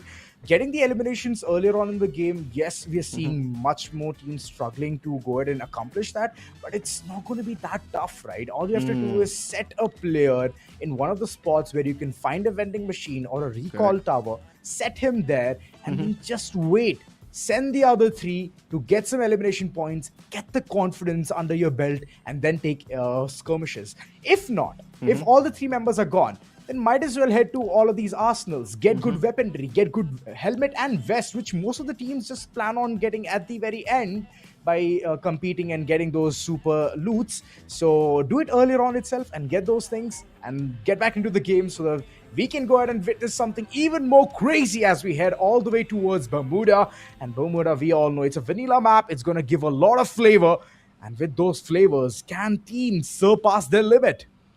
What kind of masalas are these teams bringing on to this map is going to be the question right now. We don't see as of any clashes happening towards, you know, the southern end or towards the western end of this map. Teams are approaching the southern end. I see Apex Gaming, they have a split where Wolvin has gone towards Sentosa Island and the rest of the 3 members have jumped in towards Kota Tua. And Peak is being controlled by LEARNFROMPAST. So actually these teams are behaving. Wow, Zora, this is something I did not expect from Bermuda itself. Oh, this is exciting, man. Sahil, he's pretty close to Peak itself. And we all know there's just a zipline one ferry away that you can reach towards those nooks and crannies of Peak as well. And Sahil just holding down the fort, seeing whether any team is going to take some kind of a deadly maneuver or not. And if they do, then he's going to instantly punish them. But this is one of the spots where we can see a lot of chaos. Rimnam Village, a village where all of these players are going to fight for the fish. Yeah, absolutely. Cruel. They have shown absolute brilliance in the game of Nextera. They were brilliant in that game. They got in some crazy amount of points, and so did LXP in the map of Kalahari. So 3 Winchesters. Exactly. Nakul, I look at him right now, but it is Shub. That's a different fight happening. CLUTZA and Retired Pros are fighting in a different corner of the map. And this is a different corner where we are witnessing some kind of resistance. God, he throws in the first nade, but as of no value. It fell between Piyush and Beluga. And no damage as of now, but it is a God who found Aryan. And Aryan has been taken out. And LXP, the split is working for them now, Azora. That's right, Piyush is tucking his tail, running away. CLUTZA going for a bottom approach nonetheless. There you go. Hopping on, reaching close to the vicinity. Inside the house is where 3 members are sitting. And then Anshu, he's still outside.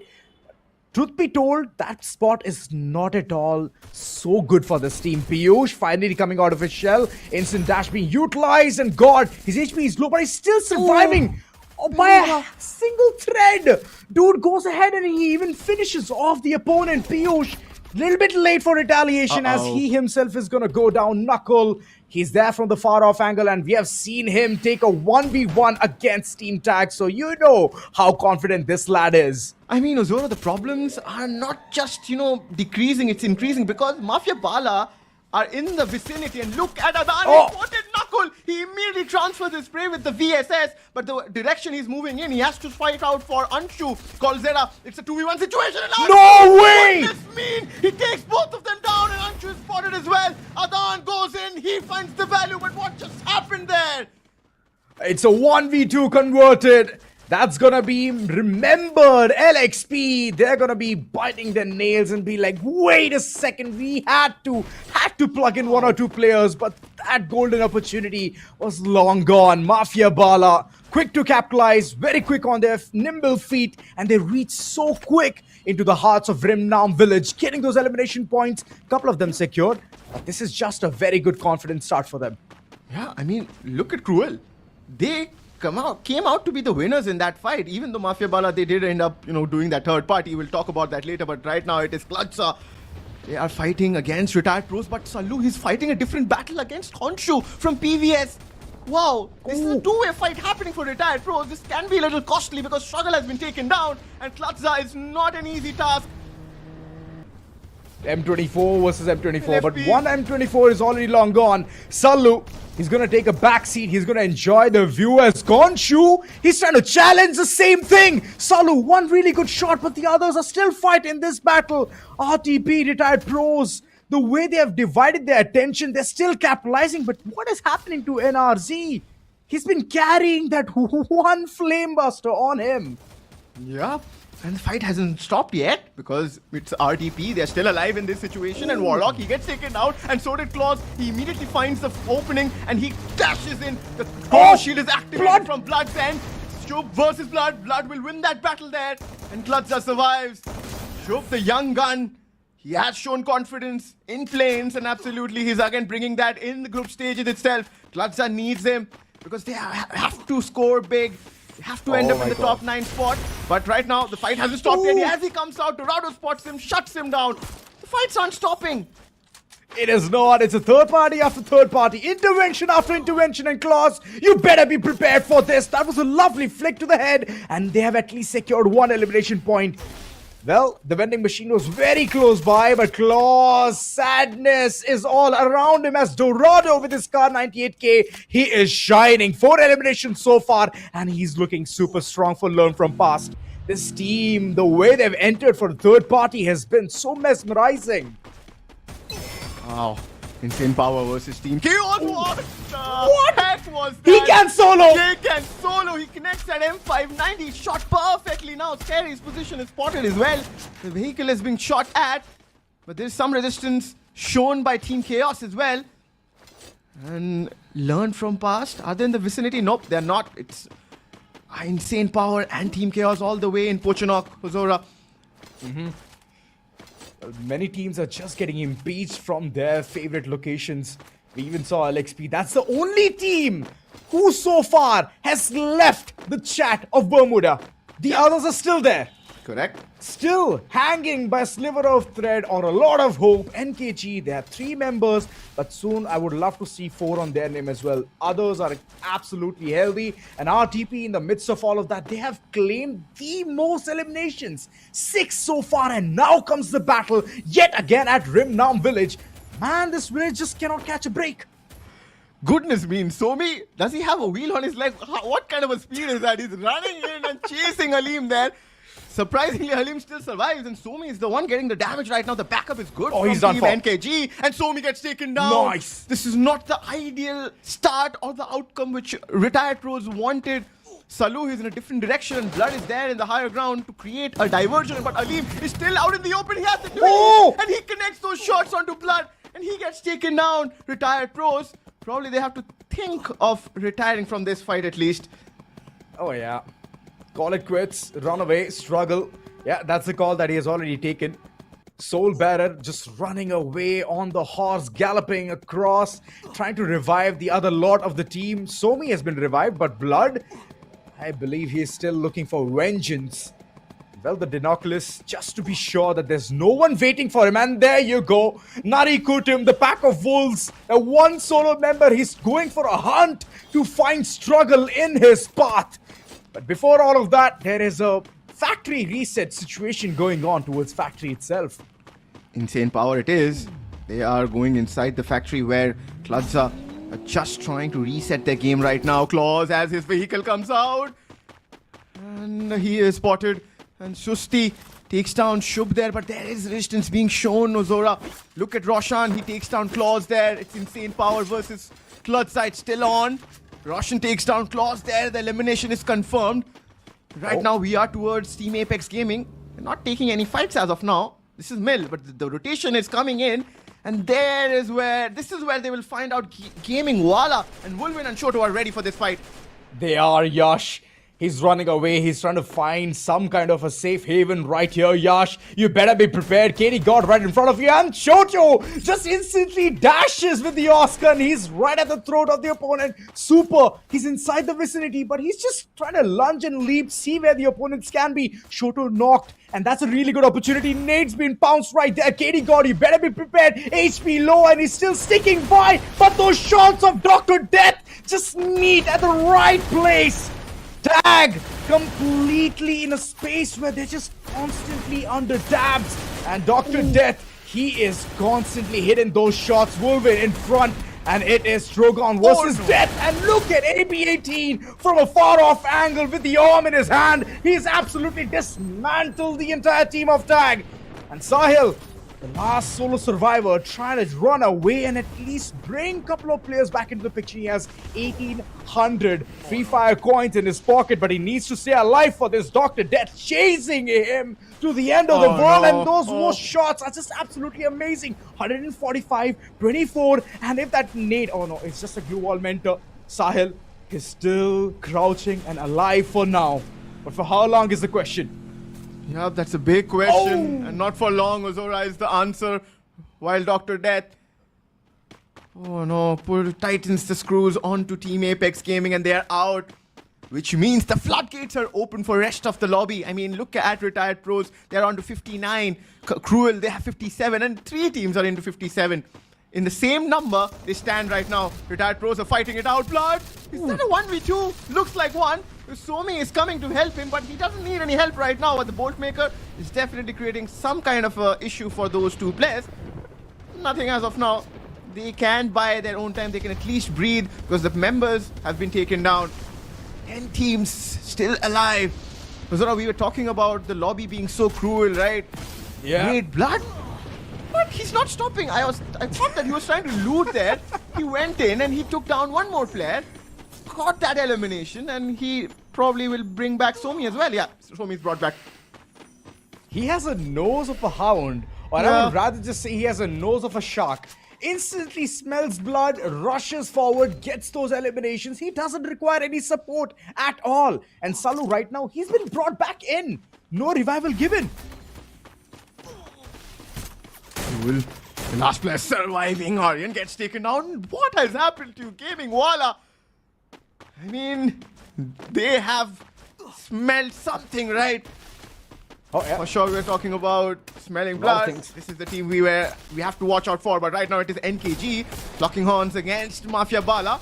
We saw them doing a third party early in the fight towards Rimnam village. Right now, they have to fight this out. But this is looking a little numbers disadvantage for MAFIABALA. Raj, Script is the one. But wait, before I could finish my sentence, the whole team is taken out. MAFIABALA eliminated.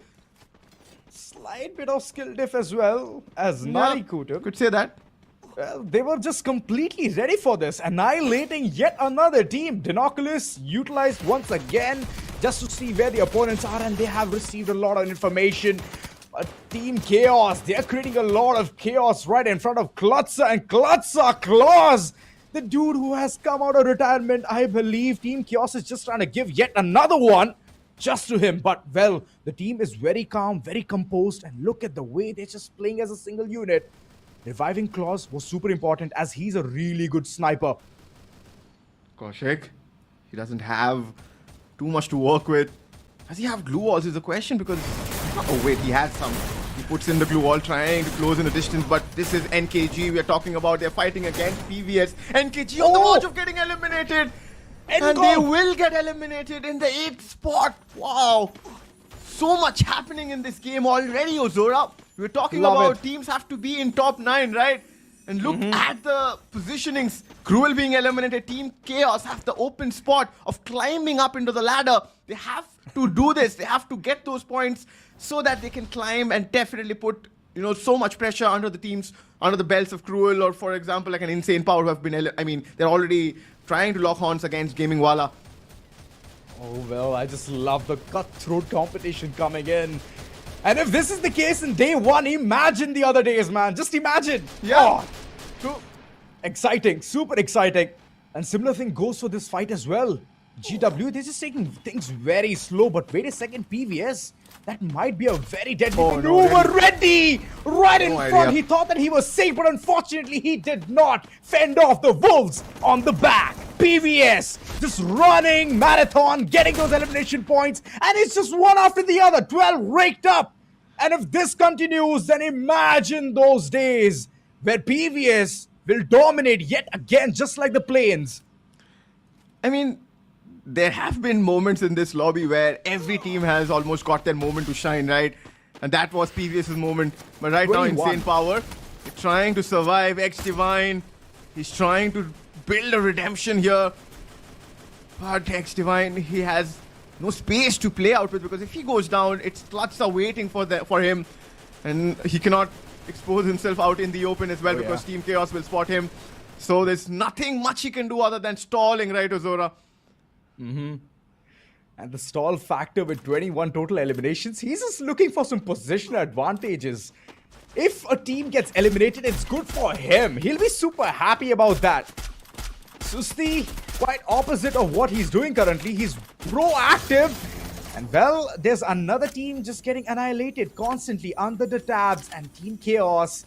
There's another team going right by, which is Gaming WALLA. They did not have such a good control over that bridge. And that bridge curves. So you imagine he needs to even understand what the circumference is. He needs to understand what the radius is as well. And how well he can intercept the opponents. Plus be safe in those corners. So a lot of mathematics. True.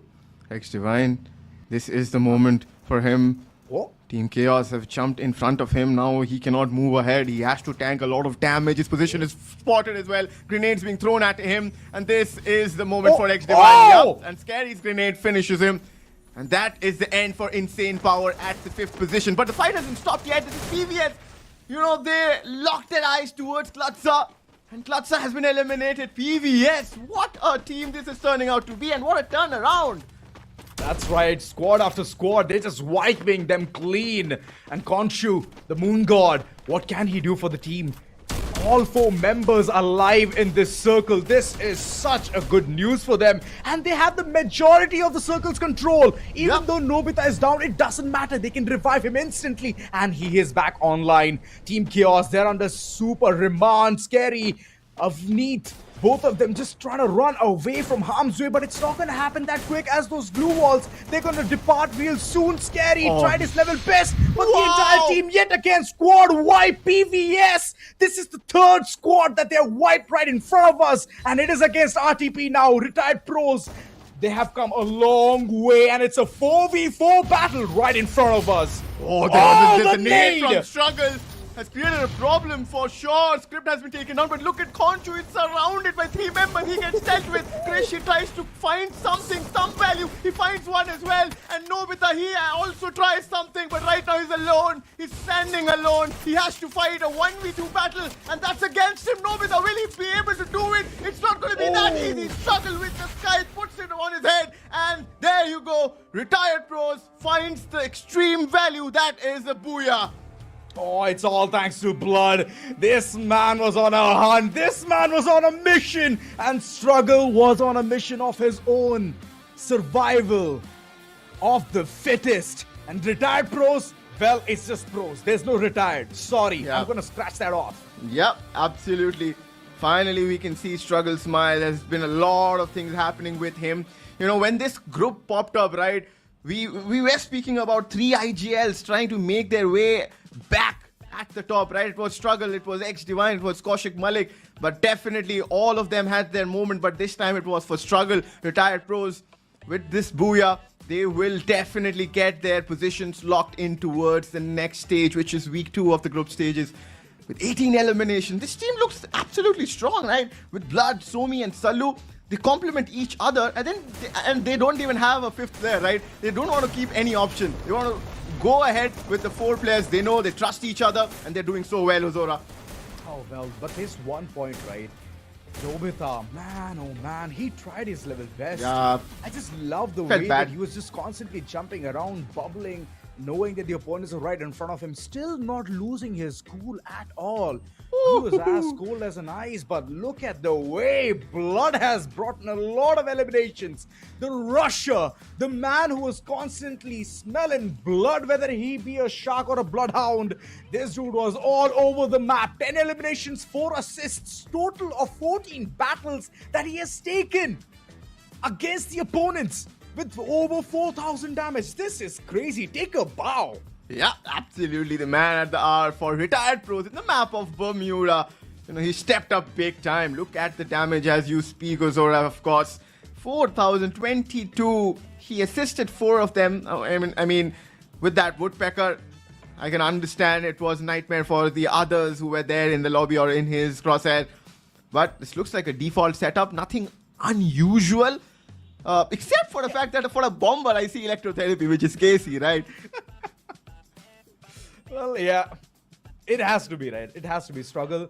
He's filling in a lot of shoes. He's providing the support as well. He's even giving a lot of room for the opponents to just say, I would be inside this cocoon to stay alive. But unfortunately, the cocoon cannot go, 4 or 5 stories tall to stop all of those nades being bombarded right at them. But the way he was lobbing it on the opponents, massive, massive respect. Salu as well. Far range action, a lot of them seen, but it was all in for Blood. He just kept moving, kept getting those eliminations. And Somi, yes, he was trying to band together. That's the reason you can see 4 eliminations coming in from his end as well. 6 assists and 6 knockdowns. So that just means one thing, that both of the rushers, they had the task on their head that we need to provide, we need to get those eliminations, and we need our team to reach towards at least the first 6 of the part. Yep, retired pros in the last map, of course, which was Bermuda. They ended up getting 18 elimination and also got the BOOYAH, which gives them 30 points. That's a big number, right, Ozora? We have seen this quite a few times between other teams as well, where 28, 29 is kind of the average score for a team who tops the chart usually. And Retired Pros just puts their name up there. PVS Gaming following up with 27, insane power right up there. So the consistency factor is there. Even for CLUTZA Esports, we're talking about them, that they also required those important points. They also got 10 elimination points. They ended up getting 17. While we're talking about the game standings, I must know what is happening there towards the overall rankings, right? Because that's where things are going to come in very, very critical, or rather it will change a lot of things for a lot of teams, because you do not want to be the bottom 3 teams. Exactly, and not only that, imagine missing out on a huge cookie, right? You definitely need something very sweet at the end of all of this action, because there's bittersweet moments all across. And look at the way the rotations have been called in. I could see Team Chaos. They were pretty confident on the maneuvers. They held an early angle, but unfortunately they did not get the elimination factor right. So that's where they need to focus more on towards. But this was a lovely battle coming in towards Mill itself, and getting the height advantage and capitalizing on top of that was super impressive coming in from RTP. PVS, they had the majority of the circle, but unfortunately the way things just folded so close for them, getting specifically 1 or 2 members falling down for PVS, and the reset time is where RTP got their opportunity, window of opportunity to knock on, and from there they just locked those horns, got the BOOYAH, and that's how they could get the overall standing as well onto their name. Yeah. Oh my goodness. Look at the standings right now. 82 points for Retired Pros. With that BOOYAH, they climb up the ladder. They have dethroned the defending champions, Team Apex Gaming. Wow. I mean, if I would have thought that, or maybe would have said that confidently, the Team Apex Gaming wouldn't be topping the charts. It's still too early to say, because we are left out with 2 more games. Probably people would have said that I must have been tasting some fine wines, but that's the case here. Well, there's been a lot of changes. CLUTZA Esports, they haven't changed their spot at all. Same thing goes for Team Chaos as well. MAFIABALA Esports, Gaming WALLA, they haven't changed their spot, but it's not that great of a spot for Gaming WALLA and MAFIABALA Esports. But on the other end, Insane Power, they have moved up 2 points, learn from past. Well, they did not learn from the mistakes in the previous one. Hence, you could see some downsides coming in the previous game, which is Bermuda. But overall, Team Apex Gaming, who would have wondered that Apex Gaming, after having 1900 Free Fire coins in their pockets, still they wouldn't be able to bring in more members? Sahil was a solo survivor, and the way he was being pincered, it was through and through a single hope that if he survives, the entire team will come back. But it did not happen. You know, since you spoke about Sahil, which brings me back to LXP, Nakul, and the whole team, right? Oh, yeah. They were the first team to beat Apex Gaming, and they converted that game into a BOOYAH, which was the very first game of today, which was Kalahari, right? And they are not there in the top 9 spot. I mean, that's a concerning spot. I mean, you don't want to be there. 2 more games, and I was looking at the bottom of the table. There are 3 teams at the 8th, 9th, and the 10th position with BOOYAHs, which is NKG, which is LXP, which is Team Chaos. You imagine the quality there, and they are at the 8th, 9th, and 10th. Imagine the lobby, the competition you were speaking, right? It's absolutely cutthroat. Exactly, man. And with that competition, we're going to up an ante in the upcoming game. We have our top 3 predictions. I'm hoping that you guys have your predictions as well, so we can see who's going to be the right one and the wrong one. Here, I would say I haven't chosen Team Apex at all because I want to see PVS Gaming, CLUTZA alongside Insane Power. They've been showcasing such good individual brilliance, and I would love to see them bag a BOOYAH, man. Love to see them bag a BOOYAH.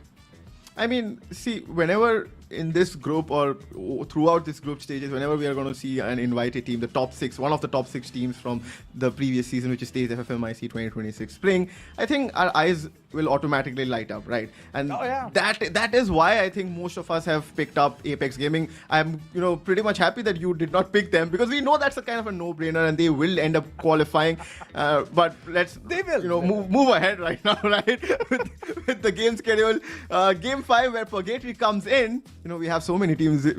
We have definitely a few more good names coming up tomorrow, day after, and then on Sunday as well. We will have to wait for that. But Apex Gaming, they're doing well. But Game 5, next up, what do you think? What's on your mind, Ozora? In my mind, don't even ask. There's one thing going on. Okay. See, at the end of the day, it's night. So you just know at this point of time, teams are just going to be focused on those last 2 maps and how well they can perform. Well, the final bit, right? So, Oro, in my head, what's going on is if Team Tag bags a BOOYAH, then they're going to block a lot of teams by even entering towards a top 9 spot, right? And if that happens, it's going to be chaotic. They need to focus even more harder in order to see what can be done in the final 2. Yep, absolutely. And that's something we have to find in Purgatory itself. Team Apex Gaming, although they haven't converted any game yet, they have played well, but they haven't got that BOOYAH, which is the perfect ending, which probably they should find in this game or maybe in the randomizer, which is coming up next. But right now, the plane path trajectory, 2 ends of this plane path is Crossroads and Lumber Mill. There are some fights which I am interested to look at. Where are they happening? Nothing towards the northern end. Moat House is here. Retired pros opting for Moat House. And that's a big area. They can have a split, they can loot, they'll get that space, and they can decide where the circle eventually follows up. They will rotate in towards that. There's one interesting fact. In day number 1, play-ins, we saw GamingWallah alongside MAFIABALA, right? Yeah. They did not for once lock in horns. Just imagine. Wow. The only time that they took a fight was in top 4, and there as well, it was just a one solo strangler who was taken away by GamingWallah. So that's like one thing that I would love to see today coming in. But CLUTZA versus NKG, this fight is going to be historical. Money, he's still there, surviving by a single strand, but he's been taken out. Kaushik from a far off angle. What a lovely way to fend off the wolves. And they are yet again a pack now. CLUTZA, a good start for them. 3 eliminations on their back. Yeah, I mean, credit has to be given to Shubh and Kaushik. It would have been a little messier than what it turned out to be for CLUTZA. They ended up getting 3 elimination. Again, the insurance policy coming in pretty easily for NKG. The last player surviving, of course, would want to bring in the team members they have lost. Kaushik, he ends up spotting Insane Powers X Divine.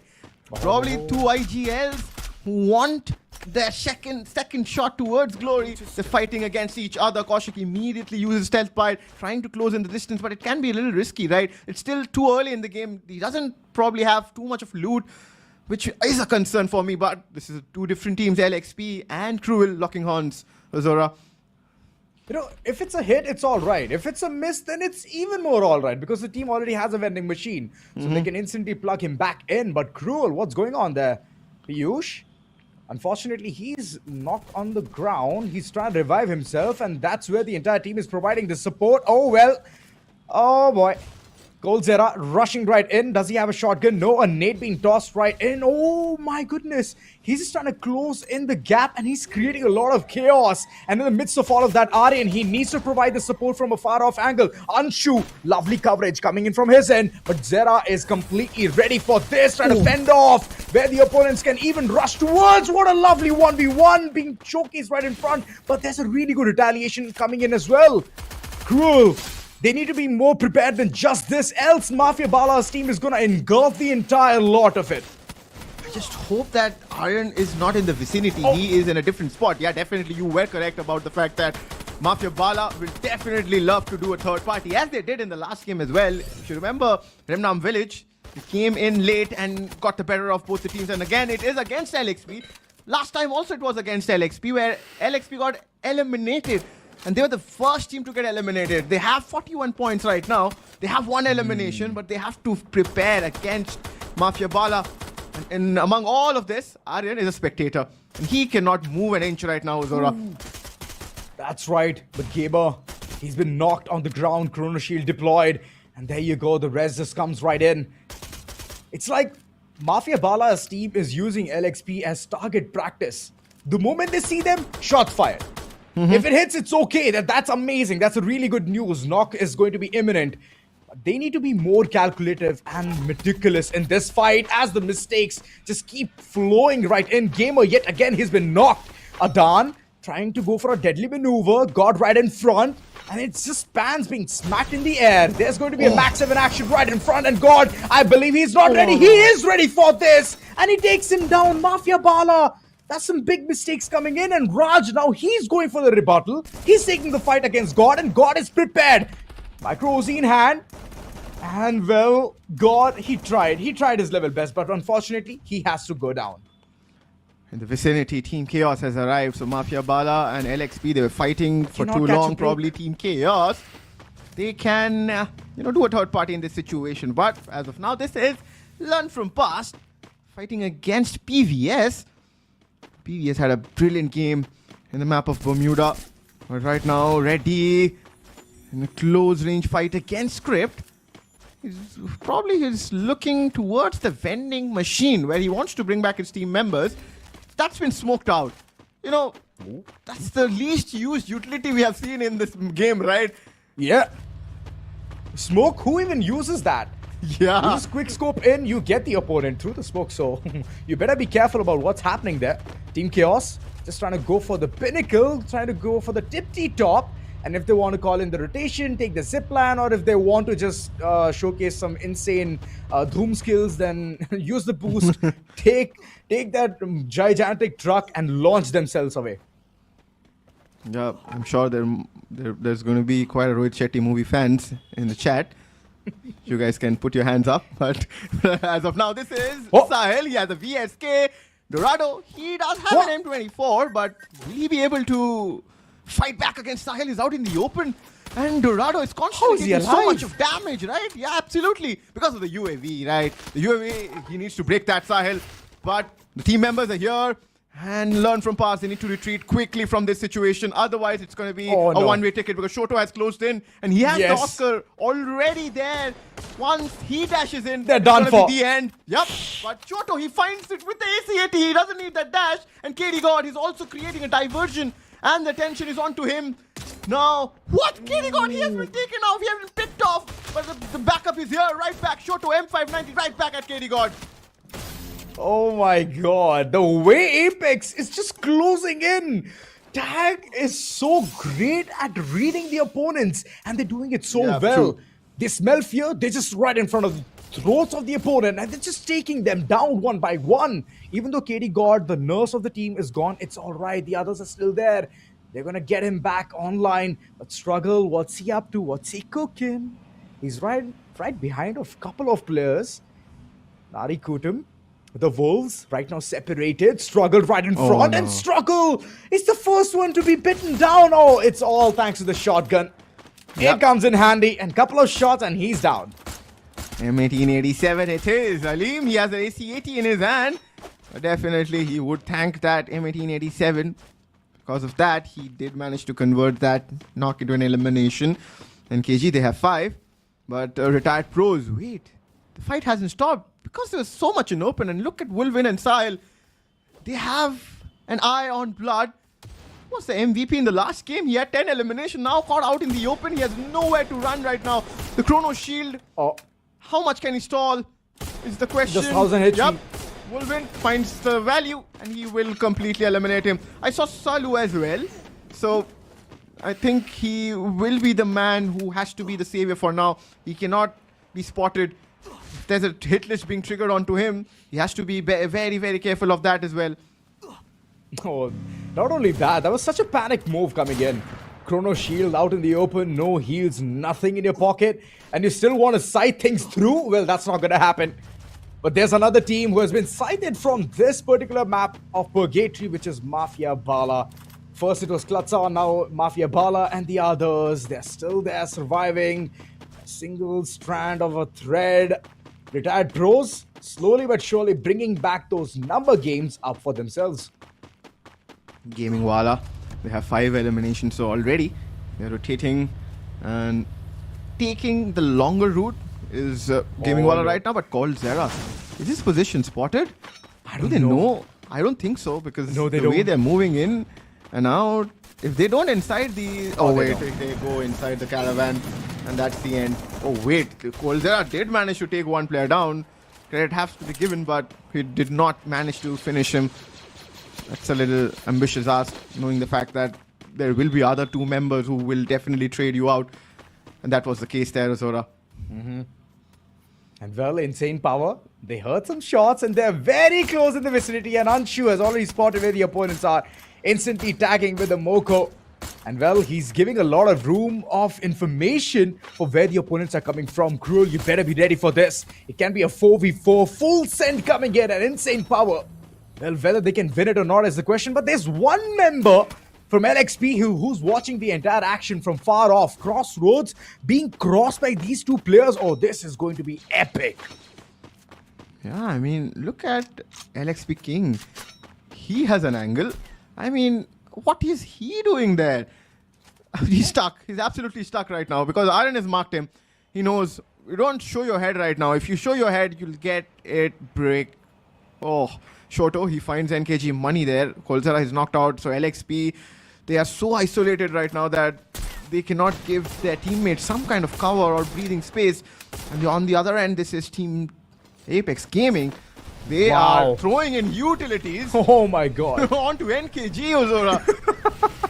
They have it insanely in their pockets. They're like, we are not going to wait for 1, 2, 3. We're just going to rush right in. Shoto! We have seen him pull a 1v4 and we could spot that coming in. Shoto, still no answer coming in from his end, but the others are doing a lot of heavy lifting. Hyper being the last man standing. He's still jumping around with his car 98k. Whoa, what a lovely stop to at least a player. Shoto has been taken down, but the others, they're still yet to follow. Hyper trying to run away, but it's not going to happen. As KD God from a far off angle fends off the Wolves. And there you go, Wolvin, all back to perfect HP. How does Team Tag manage to do this? Not good signs for NKG, Ozora. They're at the 9th spot with 52 points. Look at LXP, they're alive. Look at Gaming WALLA, they're still alive. You know, they will absolutely love this. NKG gone out. Floodgates have opened for these 2 teams, and definitely they can climb up. And if LXP ends up getting more eliminations and, you know, they earn those survival points, they will definitely climb up NKG. And if we speak, that NKG did manage to get 1 BOOYAH. They had the momentum. They were looking good on this map as well. And they end up getting eliminated so early in this game. Now, with only 1 game left, this is very risky at this moment. Everything you do is going to count because you have only 6 games and you have to make it count. And right now, Team Apex Gaming, they're moving in towards LXP. The next target, onto them. Oh my god. KD God. Little does he know there's an opponent right in front, and the moment he understands the assignment, he's going to take them down as well. Oh, that was a lovely shot coming in. There are a couple of things that I do not understand. How Tag resets in the middle of a fight, and why was Pluto removed as a plan? Sahil! What? I mean, I'll answer to that later. But right now, look at Sahil is running in. Even though AB18 was the one who took those pot shots against Tag, but you don't do GW that, is right? gone. Look at Shoto, Sahil and Wolvin waiting like pack of wolves. And they want their eliminations right now. They're knocking on the doors, trying to break in those glue walls. So many utilities being dumped and they don't care. But Master, he would be happy about this because he has the launcher and you don't want to be near that. Look at KD God, he is the main man. He knows the information game is going to be on to that player as well. Marked him. Because there's LXP at our team. They have to be very careful. And Oh. yes, you are correct. While KD God takes down Knuckle there. Both of them players taken out. KD God quick with his flicks. And well, King, even though he has somehow survived the wrath of this player, it's not going to be that easy for them to be there for a longer time. Tag, they're looking for more points and they're looking for more shots to be connected. Three players of LXP are there right on top of this clock tower. How is that possible? Oh, KD. Goals are taken down, and in the midst of all of that, KD God has been taken out. Not a good sight for Tag, as KD God majority of the time gets to know where the opponents are. This can be the information game which has been snatched away from them, but still I believe that Team Tag is going to be completely ready for this bombardment, as no nades are available in their pockets, else Sahil would have done a number of damage inside this caravan. Yeah, but LXP, they're still alive. They can create problems for Tag. And Gaming Walla, they're not coming outside, but look at King and CLUTZA, but this is Beluga, who was the one who took down LXP player there. Stolen. And that's from the far end. And that's absolutely stolen. Yup, and that's Blood, retired pro. So, too many fights happening and too many players are out there who can steal those knocked out players. So you definitely have to snatch in. But right now, PVS, they're closing in, and LFP Reddy is alone and Cruel. They jump onto this, they pounce onto this, and PVS, they're wiped out as well, and so is LFP. Wow! And Gaming Walla got into this as well, Ozora. They were right when they said the world is cruel, and Cruel with 7 eliminations. They are absolutely squeaky clean with their elimination game, but there's Gaming Walla right beside them. That very compound is their home ground to safety, where Super has already been taken out, but there's a really good retaliation. It's X-Divine from a far off angle. He's been spotting those members of Cruel and they're taking them down one by one. Cruel's in battle, and AB18, what a lovely shot from his end. It's not going to be that easy for them to survive as the HP is so low, and it is Team Apex saving the day, getting 17 eliminations, and this team is stronger than ever, reaching inside the circle. But in the midst of all of that, there's one player who's already been called out. That's not a good sight for Apex. Yeah, will win. He has already been taken out. It's a 2v4 situation against Team Apex Gaming. It's insane power. They're going in, and Shoto gets spotted, and it's Jake and Solo. He gets taken down, and so did Sahil. So that's done. Retired pros, they can convert this game into a back-to-back BOOYAH situation for them. It's against insane power. They don't have the space to play with Ozora, and this is looking bad for IP. Oh yeah, they're outside the circle. They're still struggling to come inside. They're using a lot of glue walls. That's a lot of utilities utilized right there. Can Jay go ahead and do a really good 1v3? Absolutely not. The members are fading away. And Susti, the last man to depart, as retired pros yet again banking on the BOOYAH, banking on those 12 points and making things a living dream for themselves. Retired pros, ladies and gentlemen, just playing it so perfectly to the dot. Absolutely, they are warmed up. They are warmed up so much that they end up getting 2 BOOYAHs. Consecutive games, looking super strong, and Somi is absolutely happy about it. Even though Blood did not end up getting as big as elimination that he could convert in the last game, but it is a BOOYAH, right? That's the perfect ending in a Free Fire Max you can get. 11 elimination and 12 placement points. That's how Team Retired Pros lock in.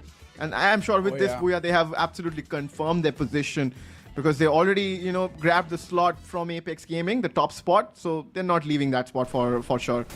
Hey, trust me. This was a very nice movement coming in, but Jake and Solo, well, he was getting knocked again and again, and resetting him was a huge task. The others, they did try to move on top of the hill, just to get the advantage against this team called Retired Pros. But unfortunately, that did not happen. And at the end, let's see who the MVP is this time. It has to be Sallu. 5 eliminations, 1 assist, Car 98k. We know that this sniper has been the favorite of multiple players now. Morse, Moko, Maro, Raphael. All of these characters being utilized to perfection, and the tactical market for occasional lightning zones being brought in. Yep, default setup for a sniper in the current meta. Moko, Maro, Raphael, and a Moss, of course, for you being utilized to reposition, and Sallu did it well. You know, I remember in Bermuda, Sallu had 1 elimination point, and he was a little isolated. He was feeling low, but right now, see, he grabs it. You know, grabs the opportunity right back at his team, gets the MVP, converted those elimination. And if you're talking about the team composition, we already had a good look at it while we saw them, you know, in the first time, while they got that BOOYAH. Blood, of course, he creates so much value. Thiva is there. I mean, at least among the 4 players, 2 players have Thiva equipped. So it's not that easy of a task. With also struggle using KC, they can, I mean, there's so much heal game they can play, right? Always, man, always. Cassie has been one of the characters which you can use, activate it, just keep a bond electrotherapy with your teammate, and that's it. All you have to do is keep providing the support, keep pushing alongside him, and that's it. That's your only task. And Struggle has been doing it so valiantly, man. Nimble feats, running across, helping the teammates. That's all you require from a Grenadier. Plus, the damage game as well is coming in, which is of 1,645. So overall, he's been doing a lot for his team. But the game standings, let's just go ahead and look at it right through. 17 total eliminations by Team Apex Gaming, and they have been so far superior when it comes to the elimination, plus the placement points as well. They're consecutive when it comes to the top 4. And look at that, 25 total points. I mean, at this point, I don't think that they are even focusing on BOOYAH, right? Because they are fighting their way above, and they're fighting all the way. They're fighting in the first circle, second circle, third circle, and I think when the circle analysis comes in, you know, that's the best part where you can, you know, grab those elimination numbers they have, converted in each circles. But Retired Pros, they had 23. Following up is Insane Power. I think we have to speak about Insane Power, that how consistent they have been in this lobby, even though they have not converted a single BOOYAH yet. But X Divine and Roshan and his team has absolutely, you know, cracked the algorithm to, you know, climb up, because right now you don't need to show your ace cards, right? And you don't need to end up in the top spot. You just need to be in top 9. Even though Team Tag has showcased their trump cards, or whichever card you're talking about, it doesn't matter for them.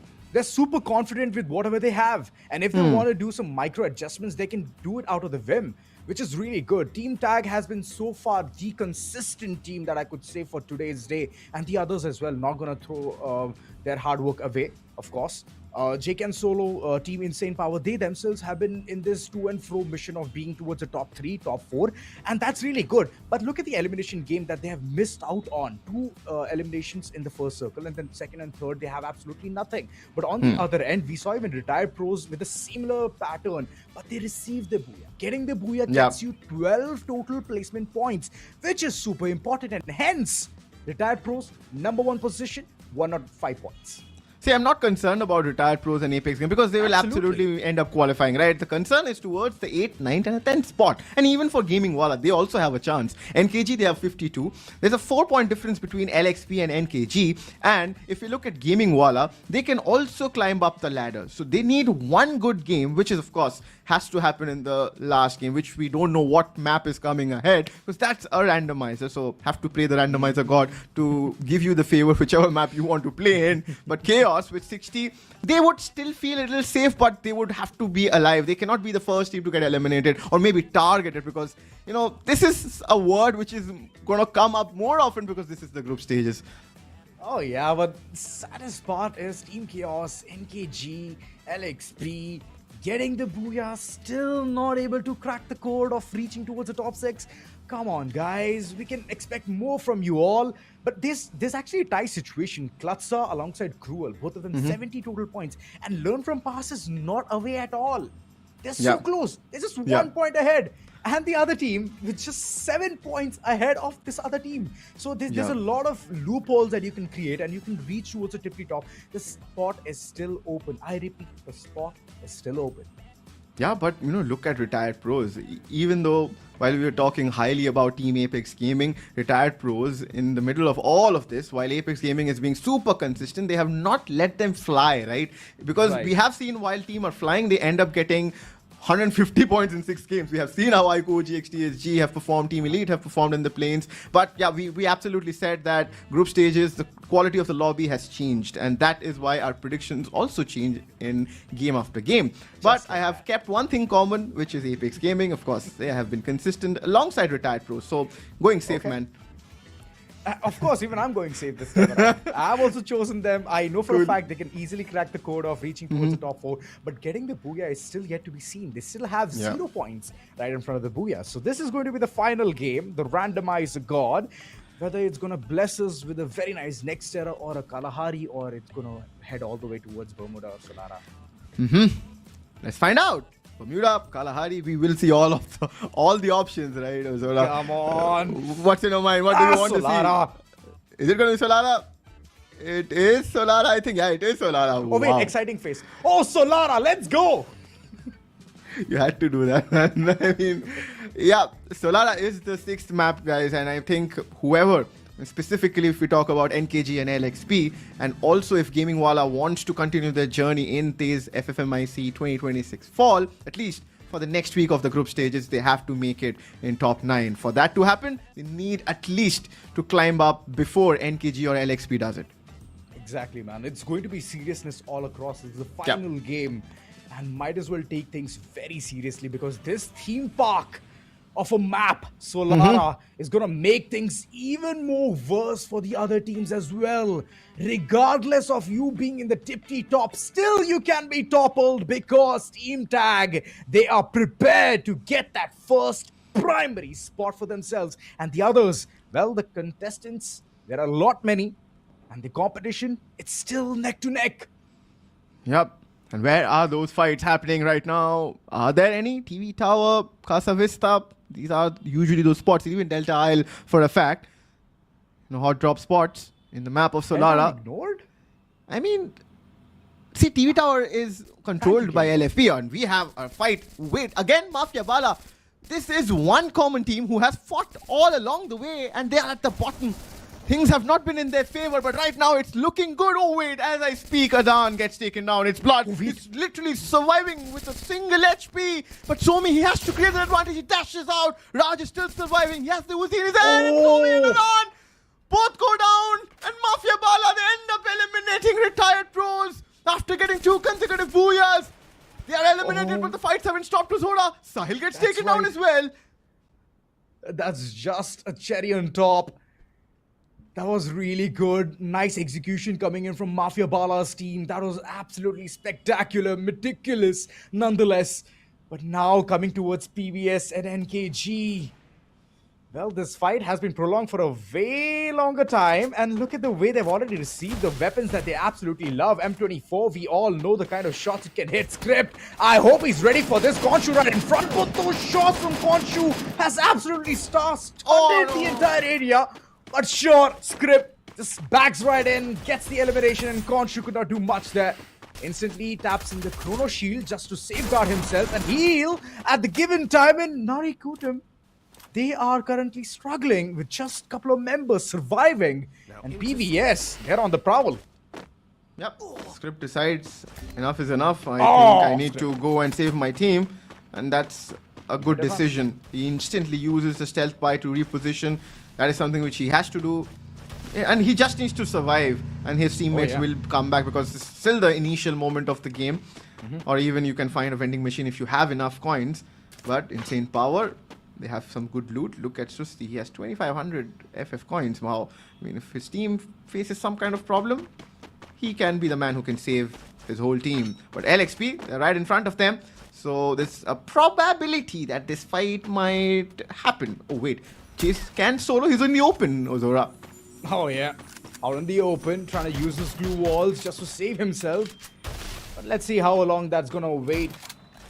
But this battle of Gaming WALLA against Team Chaos. Team Chaos, they are outnumbered here. Just 3 members onto their head. And well, Master, he's already been taken out.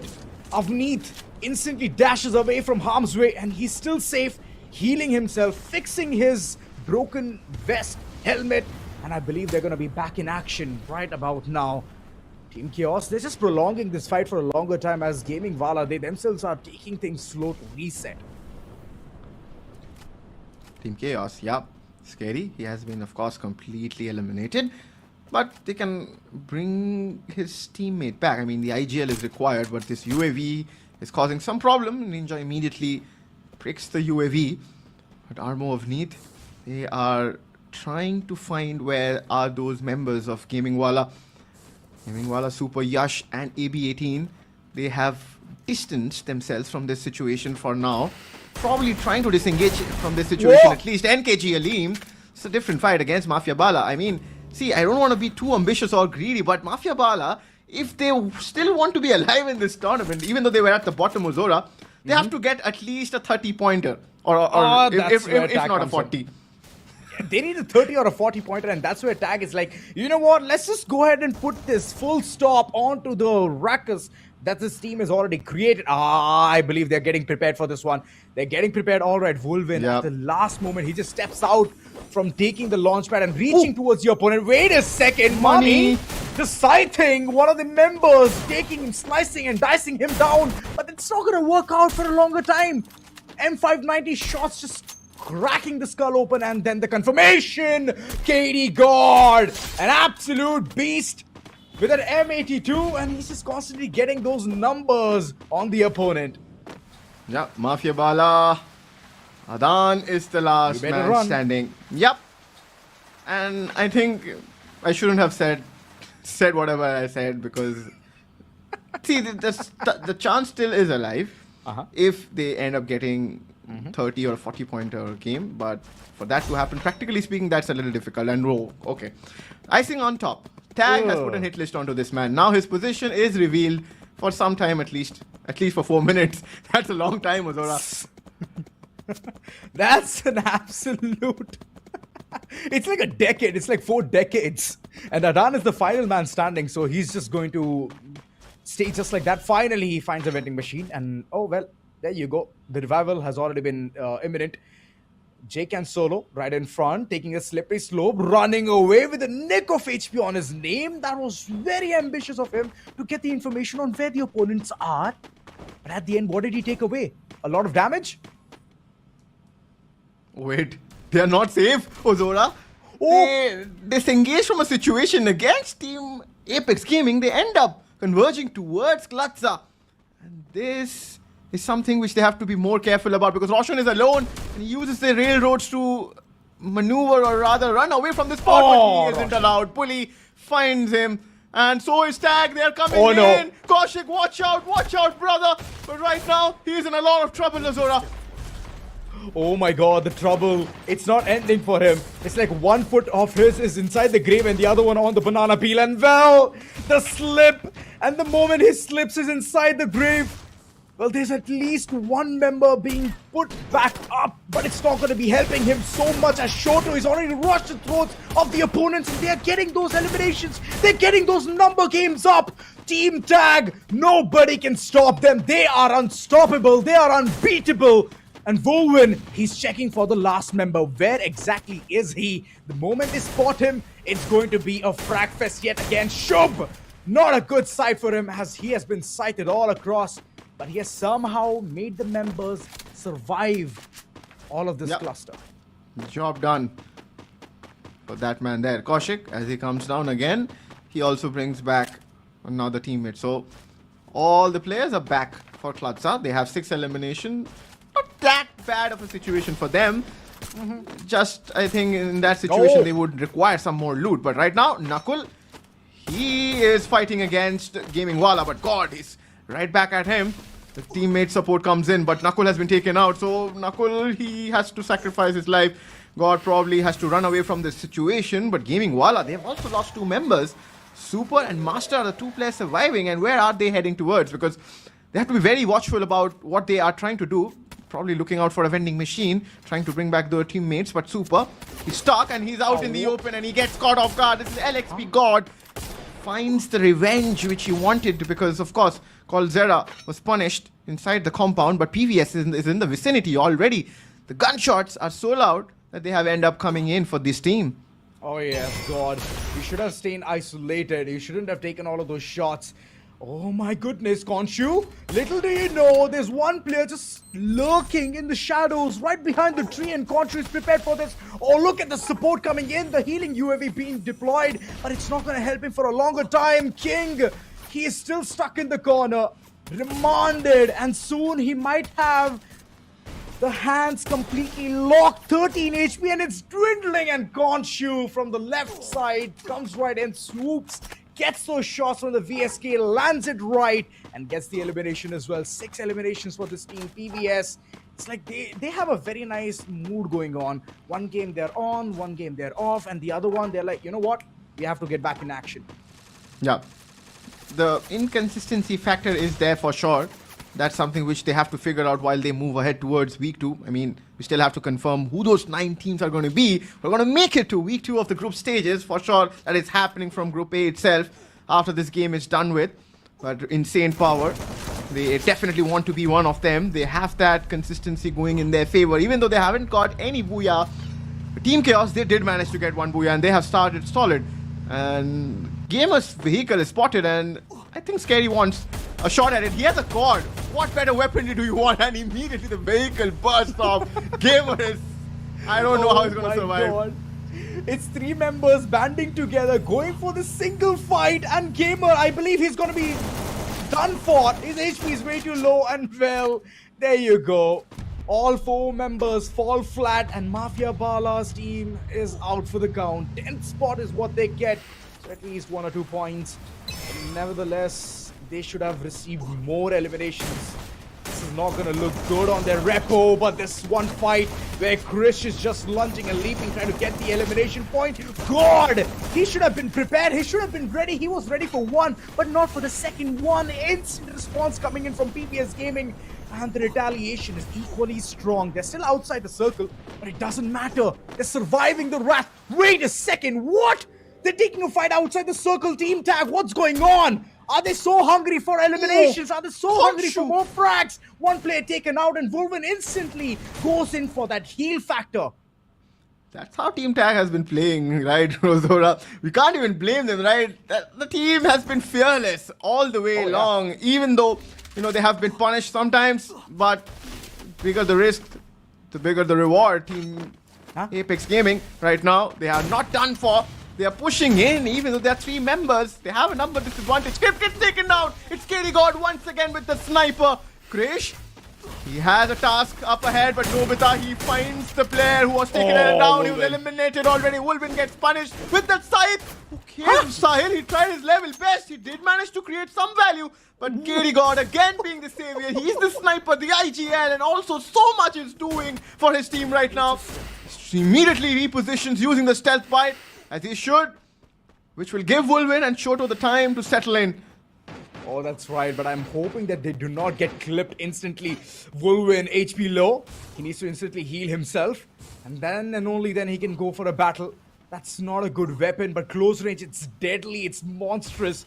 And that's what he's waiting for. Mac 10 in hand, Shoto as well. Oh, lovely shot by Shoto. It's instant, man. The punishing factor is out there. And look at him. He just plugs in yet another player. That's the opportunity given away. PVS, you should have kept tabs on the opponent. But that's the mistake that they're making again and again. Giving the opportunity. KD God jumping and getting the opponent. And PVS has been completely annihilated. No questions asked. No one to contest. Absolutely squeaky clean, precision-based gameplay.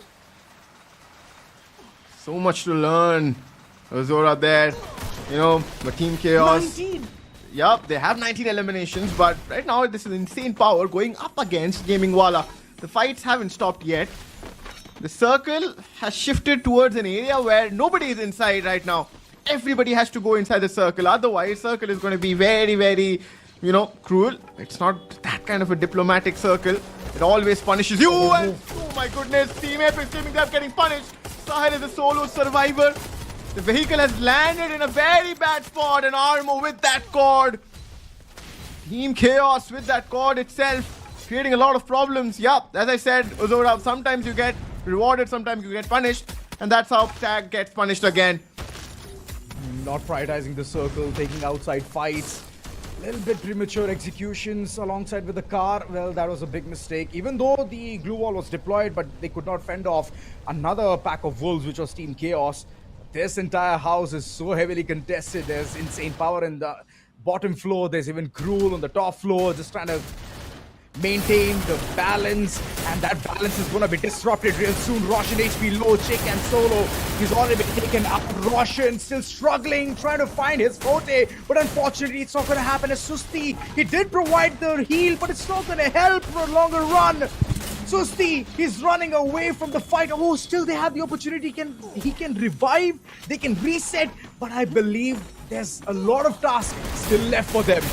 No, it's not gonna be that easy for Roshan and Susti. They are spectating a fight right now. Cruel going up against Gaming Walla. Gaming Walla getting decimated. Piyush with that M590. Man, he was absolute monster. Surprise! Roshan from the back line. He comes in. Piyush trying to squeeze out from that situation. He's still surviving. Immediately uses the Chrono Shield. He jumps in and he finishes things off. Insane power. They survive, but Cruel, they are done for. NKG, the last player, is still surviving. Top 5 Azora. This is a very small circle. How are these players managing to survive? At what cost can you survive the wrath as the entire team is just aiming at you? Narikutam, the pack of wolves one by one severed from this map. It's top 4 teams and insane power. They do not have the man count to answer for. The others, they're slowly folding down. As LXP as well, they're struggling to maintain that HP balance in their factor. X-Divine prone instantly, but he has been found. Charge buster to him. And there you go, insane power out for this battle. Team Chaos, CLUTZA, LXP against the world. LXP, they needed to survive in this game. They did not manage to end up in the top 9 before this game. But right now they're pivoting towards the right end, towards the correct end. But Shubh, he doesn't have that. Or, I mean, he needs something in front of him, which is a glue wall to at least maneuver. The circle is moving in that opposite direction and it is favoring LXP. But they have to prioritize the fight, and immediately Knuckle uses the stealth buy to reposition. But look at Bully with that M60 in hand. He is literally peppering CLUTZA with those shots. Oh, that's a lovely cover though. CLUTZA, so aware, so mindful. They've reached towards the generators and they have called it their safe place. Bully, he's still trying to fend off where the opponents can head towards, but they need to instantly move. And that's where Team Chaos, they're taking things very slow. They know for a fact that it's the others who are going to move in first, and only then they're going to reach right in. But for that, you need eliminations. You need to show something that you can assert domination in this lobby, and Scary has been picked apart. Is he going to be knocked clean? No! He gets the revival. They're still in with 3 members, but Armo in the midst of rotation has been picked clean. LXP, they have a lovely cover. They have a tree alongside a huge rock. Open! Oh no! Scary was out in the open, Ozora. He was caught off guard. Right now the dash. That will definitely save his team. Avneet, he managed to revive back Scary there. They're inside the circle. The breather is something which Team Chaos requires. But what is CLUTZA thinking? Because the solo player still survives. Numbers advantage in favor of LXP, but they are literally sandwiched right now between CLUTZA and Team Chaos. And the tables can turn at any point of time. Avneet is again the survivor for his team. He has a peripheral, but he's getting peppered from both the ends. He will fall, and Knuckle finds the head. Knuckle trying to find Shubh as well. The information game is so strong. The positions are known. And right now, LXP, they're just waiting for these 2 members from CLUTZA to come out in the open. Oh, CLUTZA. They're taking it pretty slow. They already know where the opponents are, just waiting for the rotation factor to come in. But of course, they have good amount of glue walls. That's why 3 players are banding together and waiting for CLUTZA to make the first move.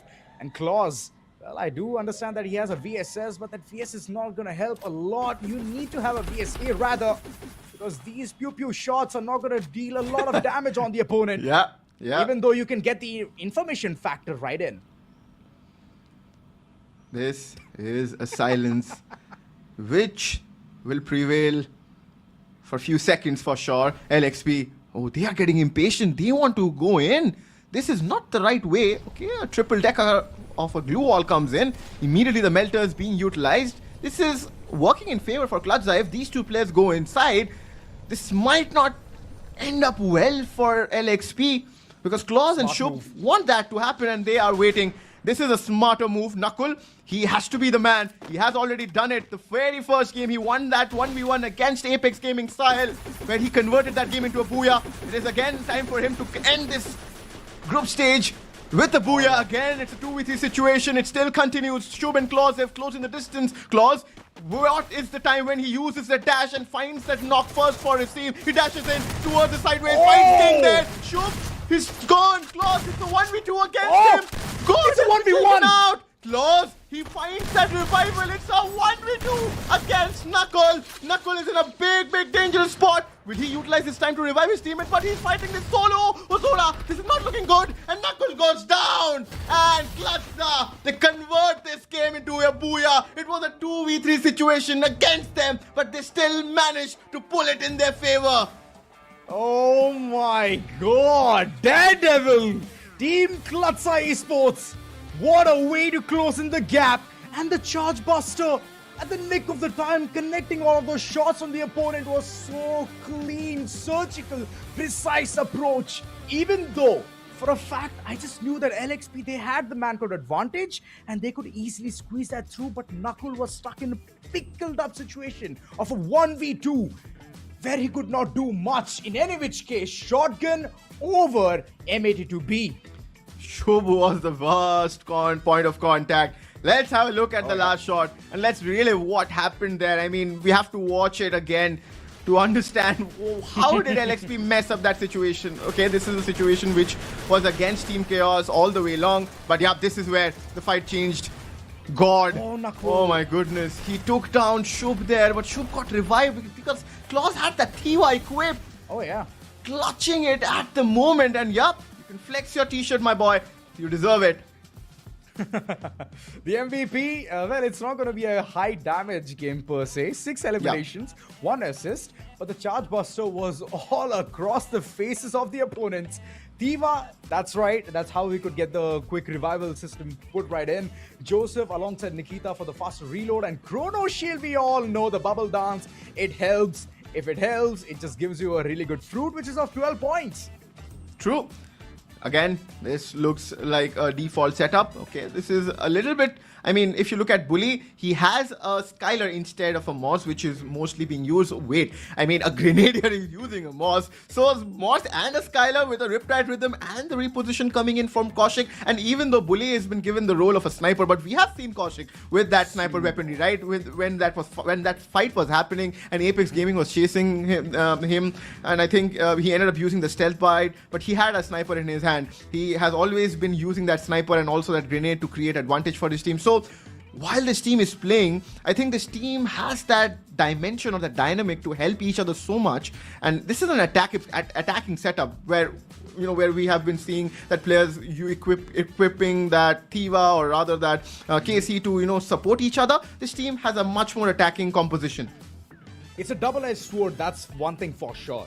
Bully is the only person who's in his character of being a sniper alongside one of his Russia teammates as well. But the other two, I have no idea what's going on in their head. They want to be a pseudo sniper, pseudo duelist, pseudo assaulter, rusher, whatever you can call. But as long as the job is done, that's amazing. Getting 15 elimination, 12 placement points, giving them a total of 27 points and getting the tag of Mr. Consistent.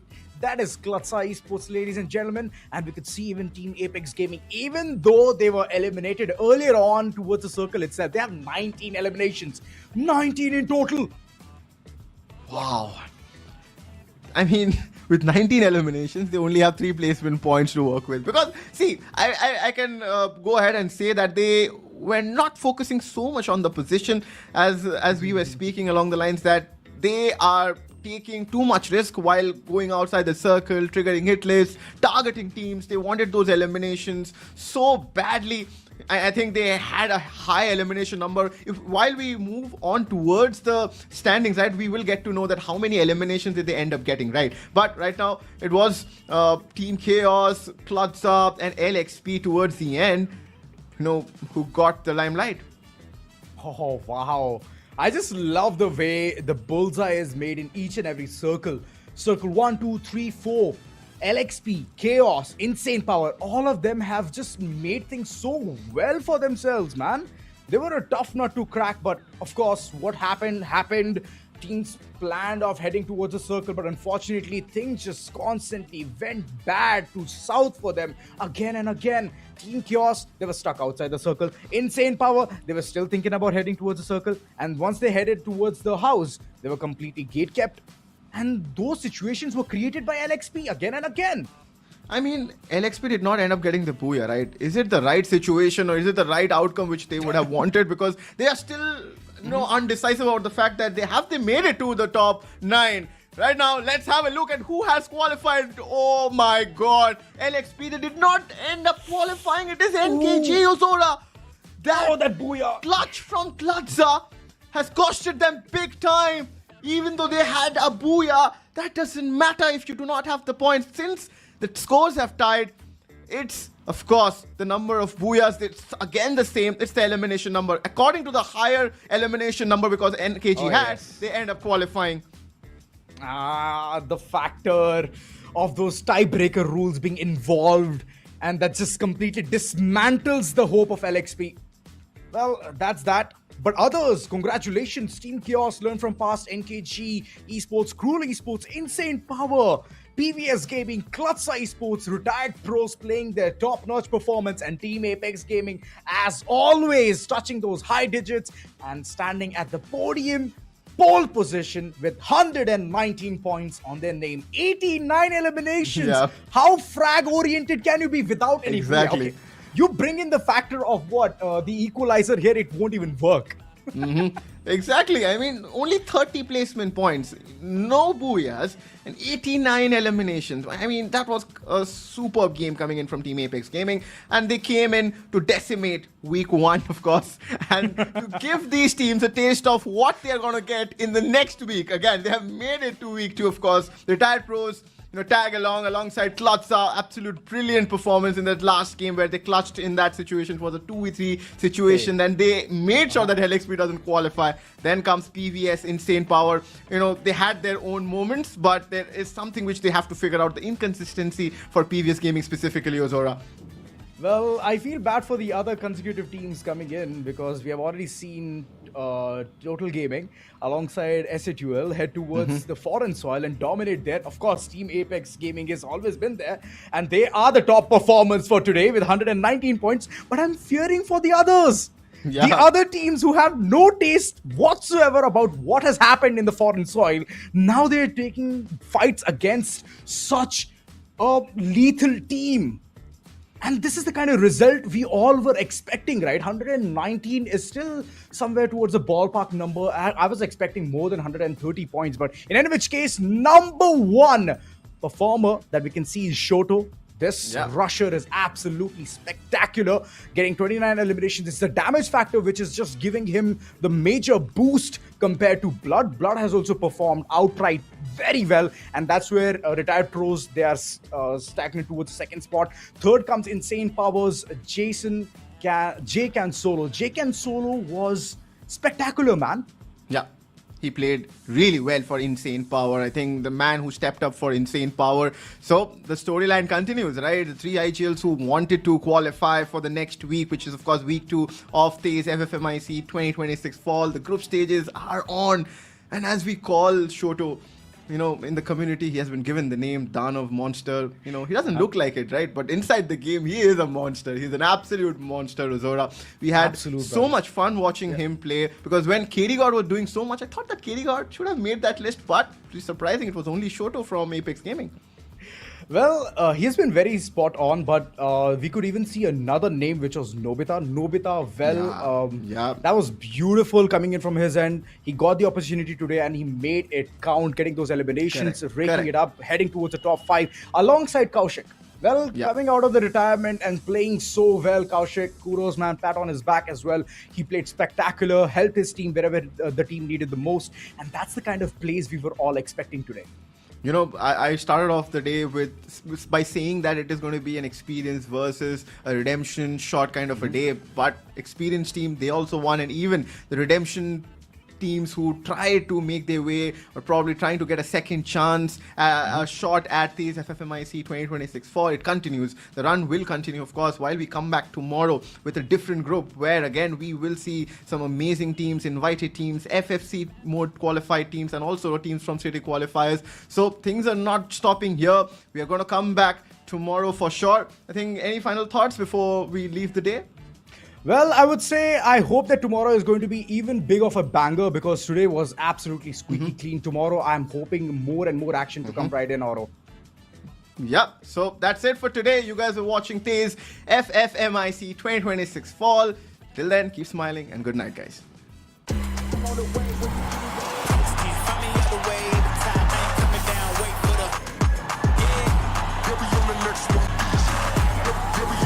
One easy.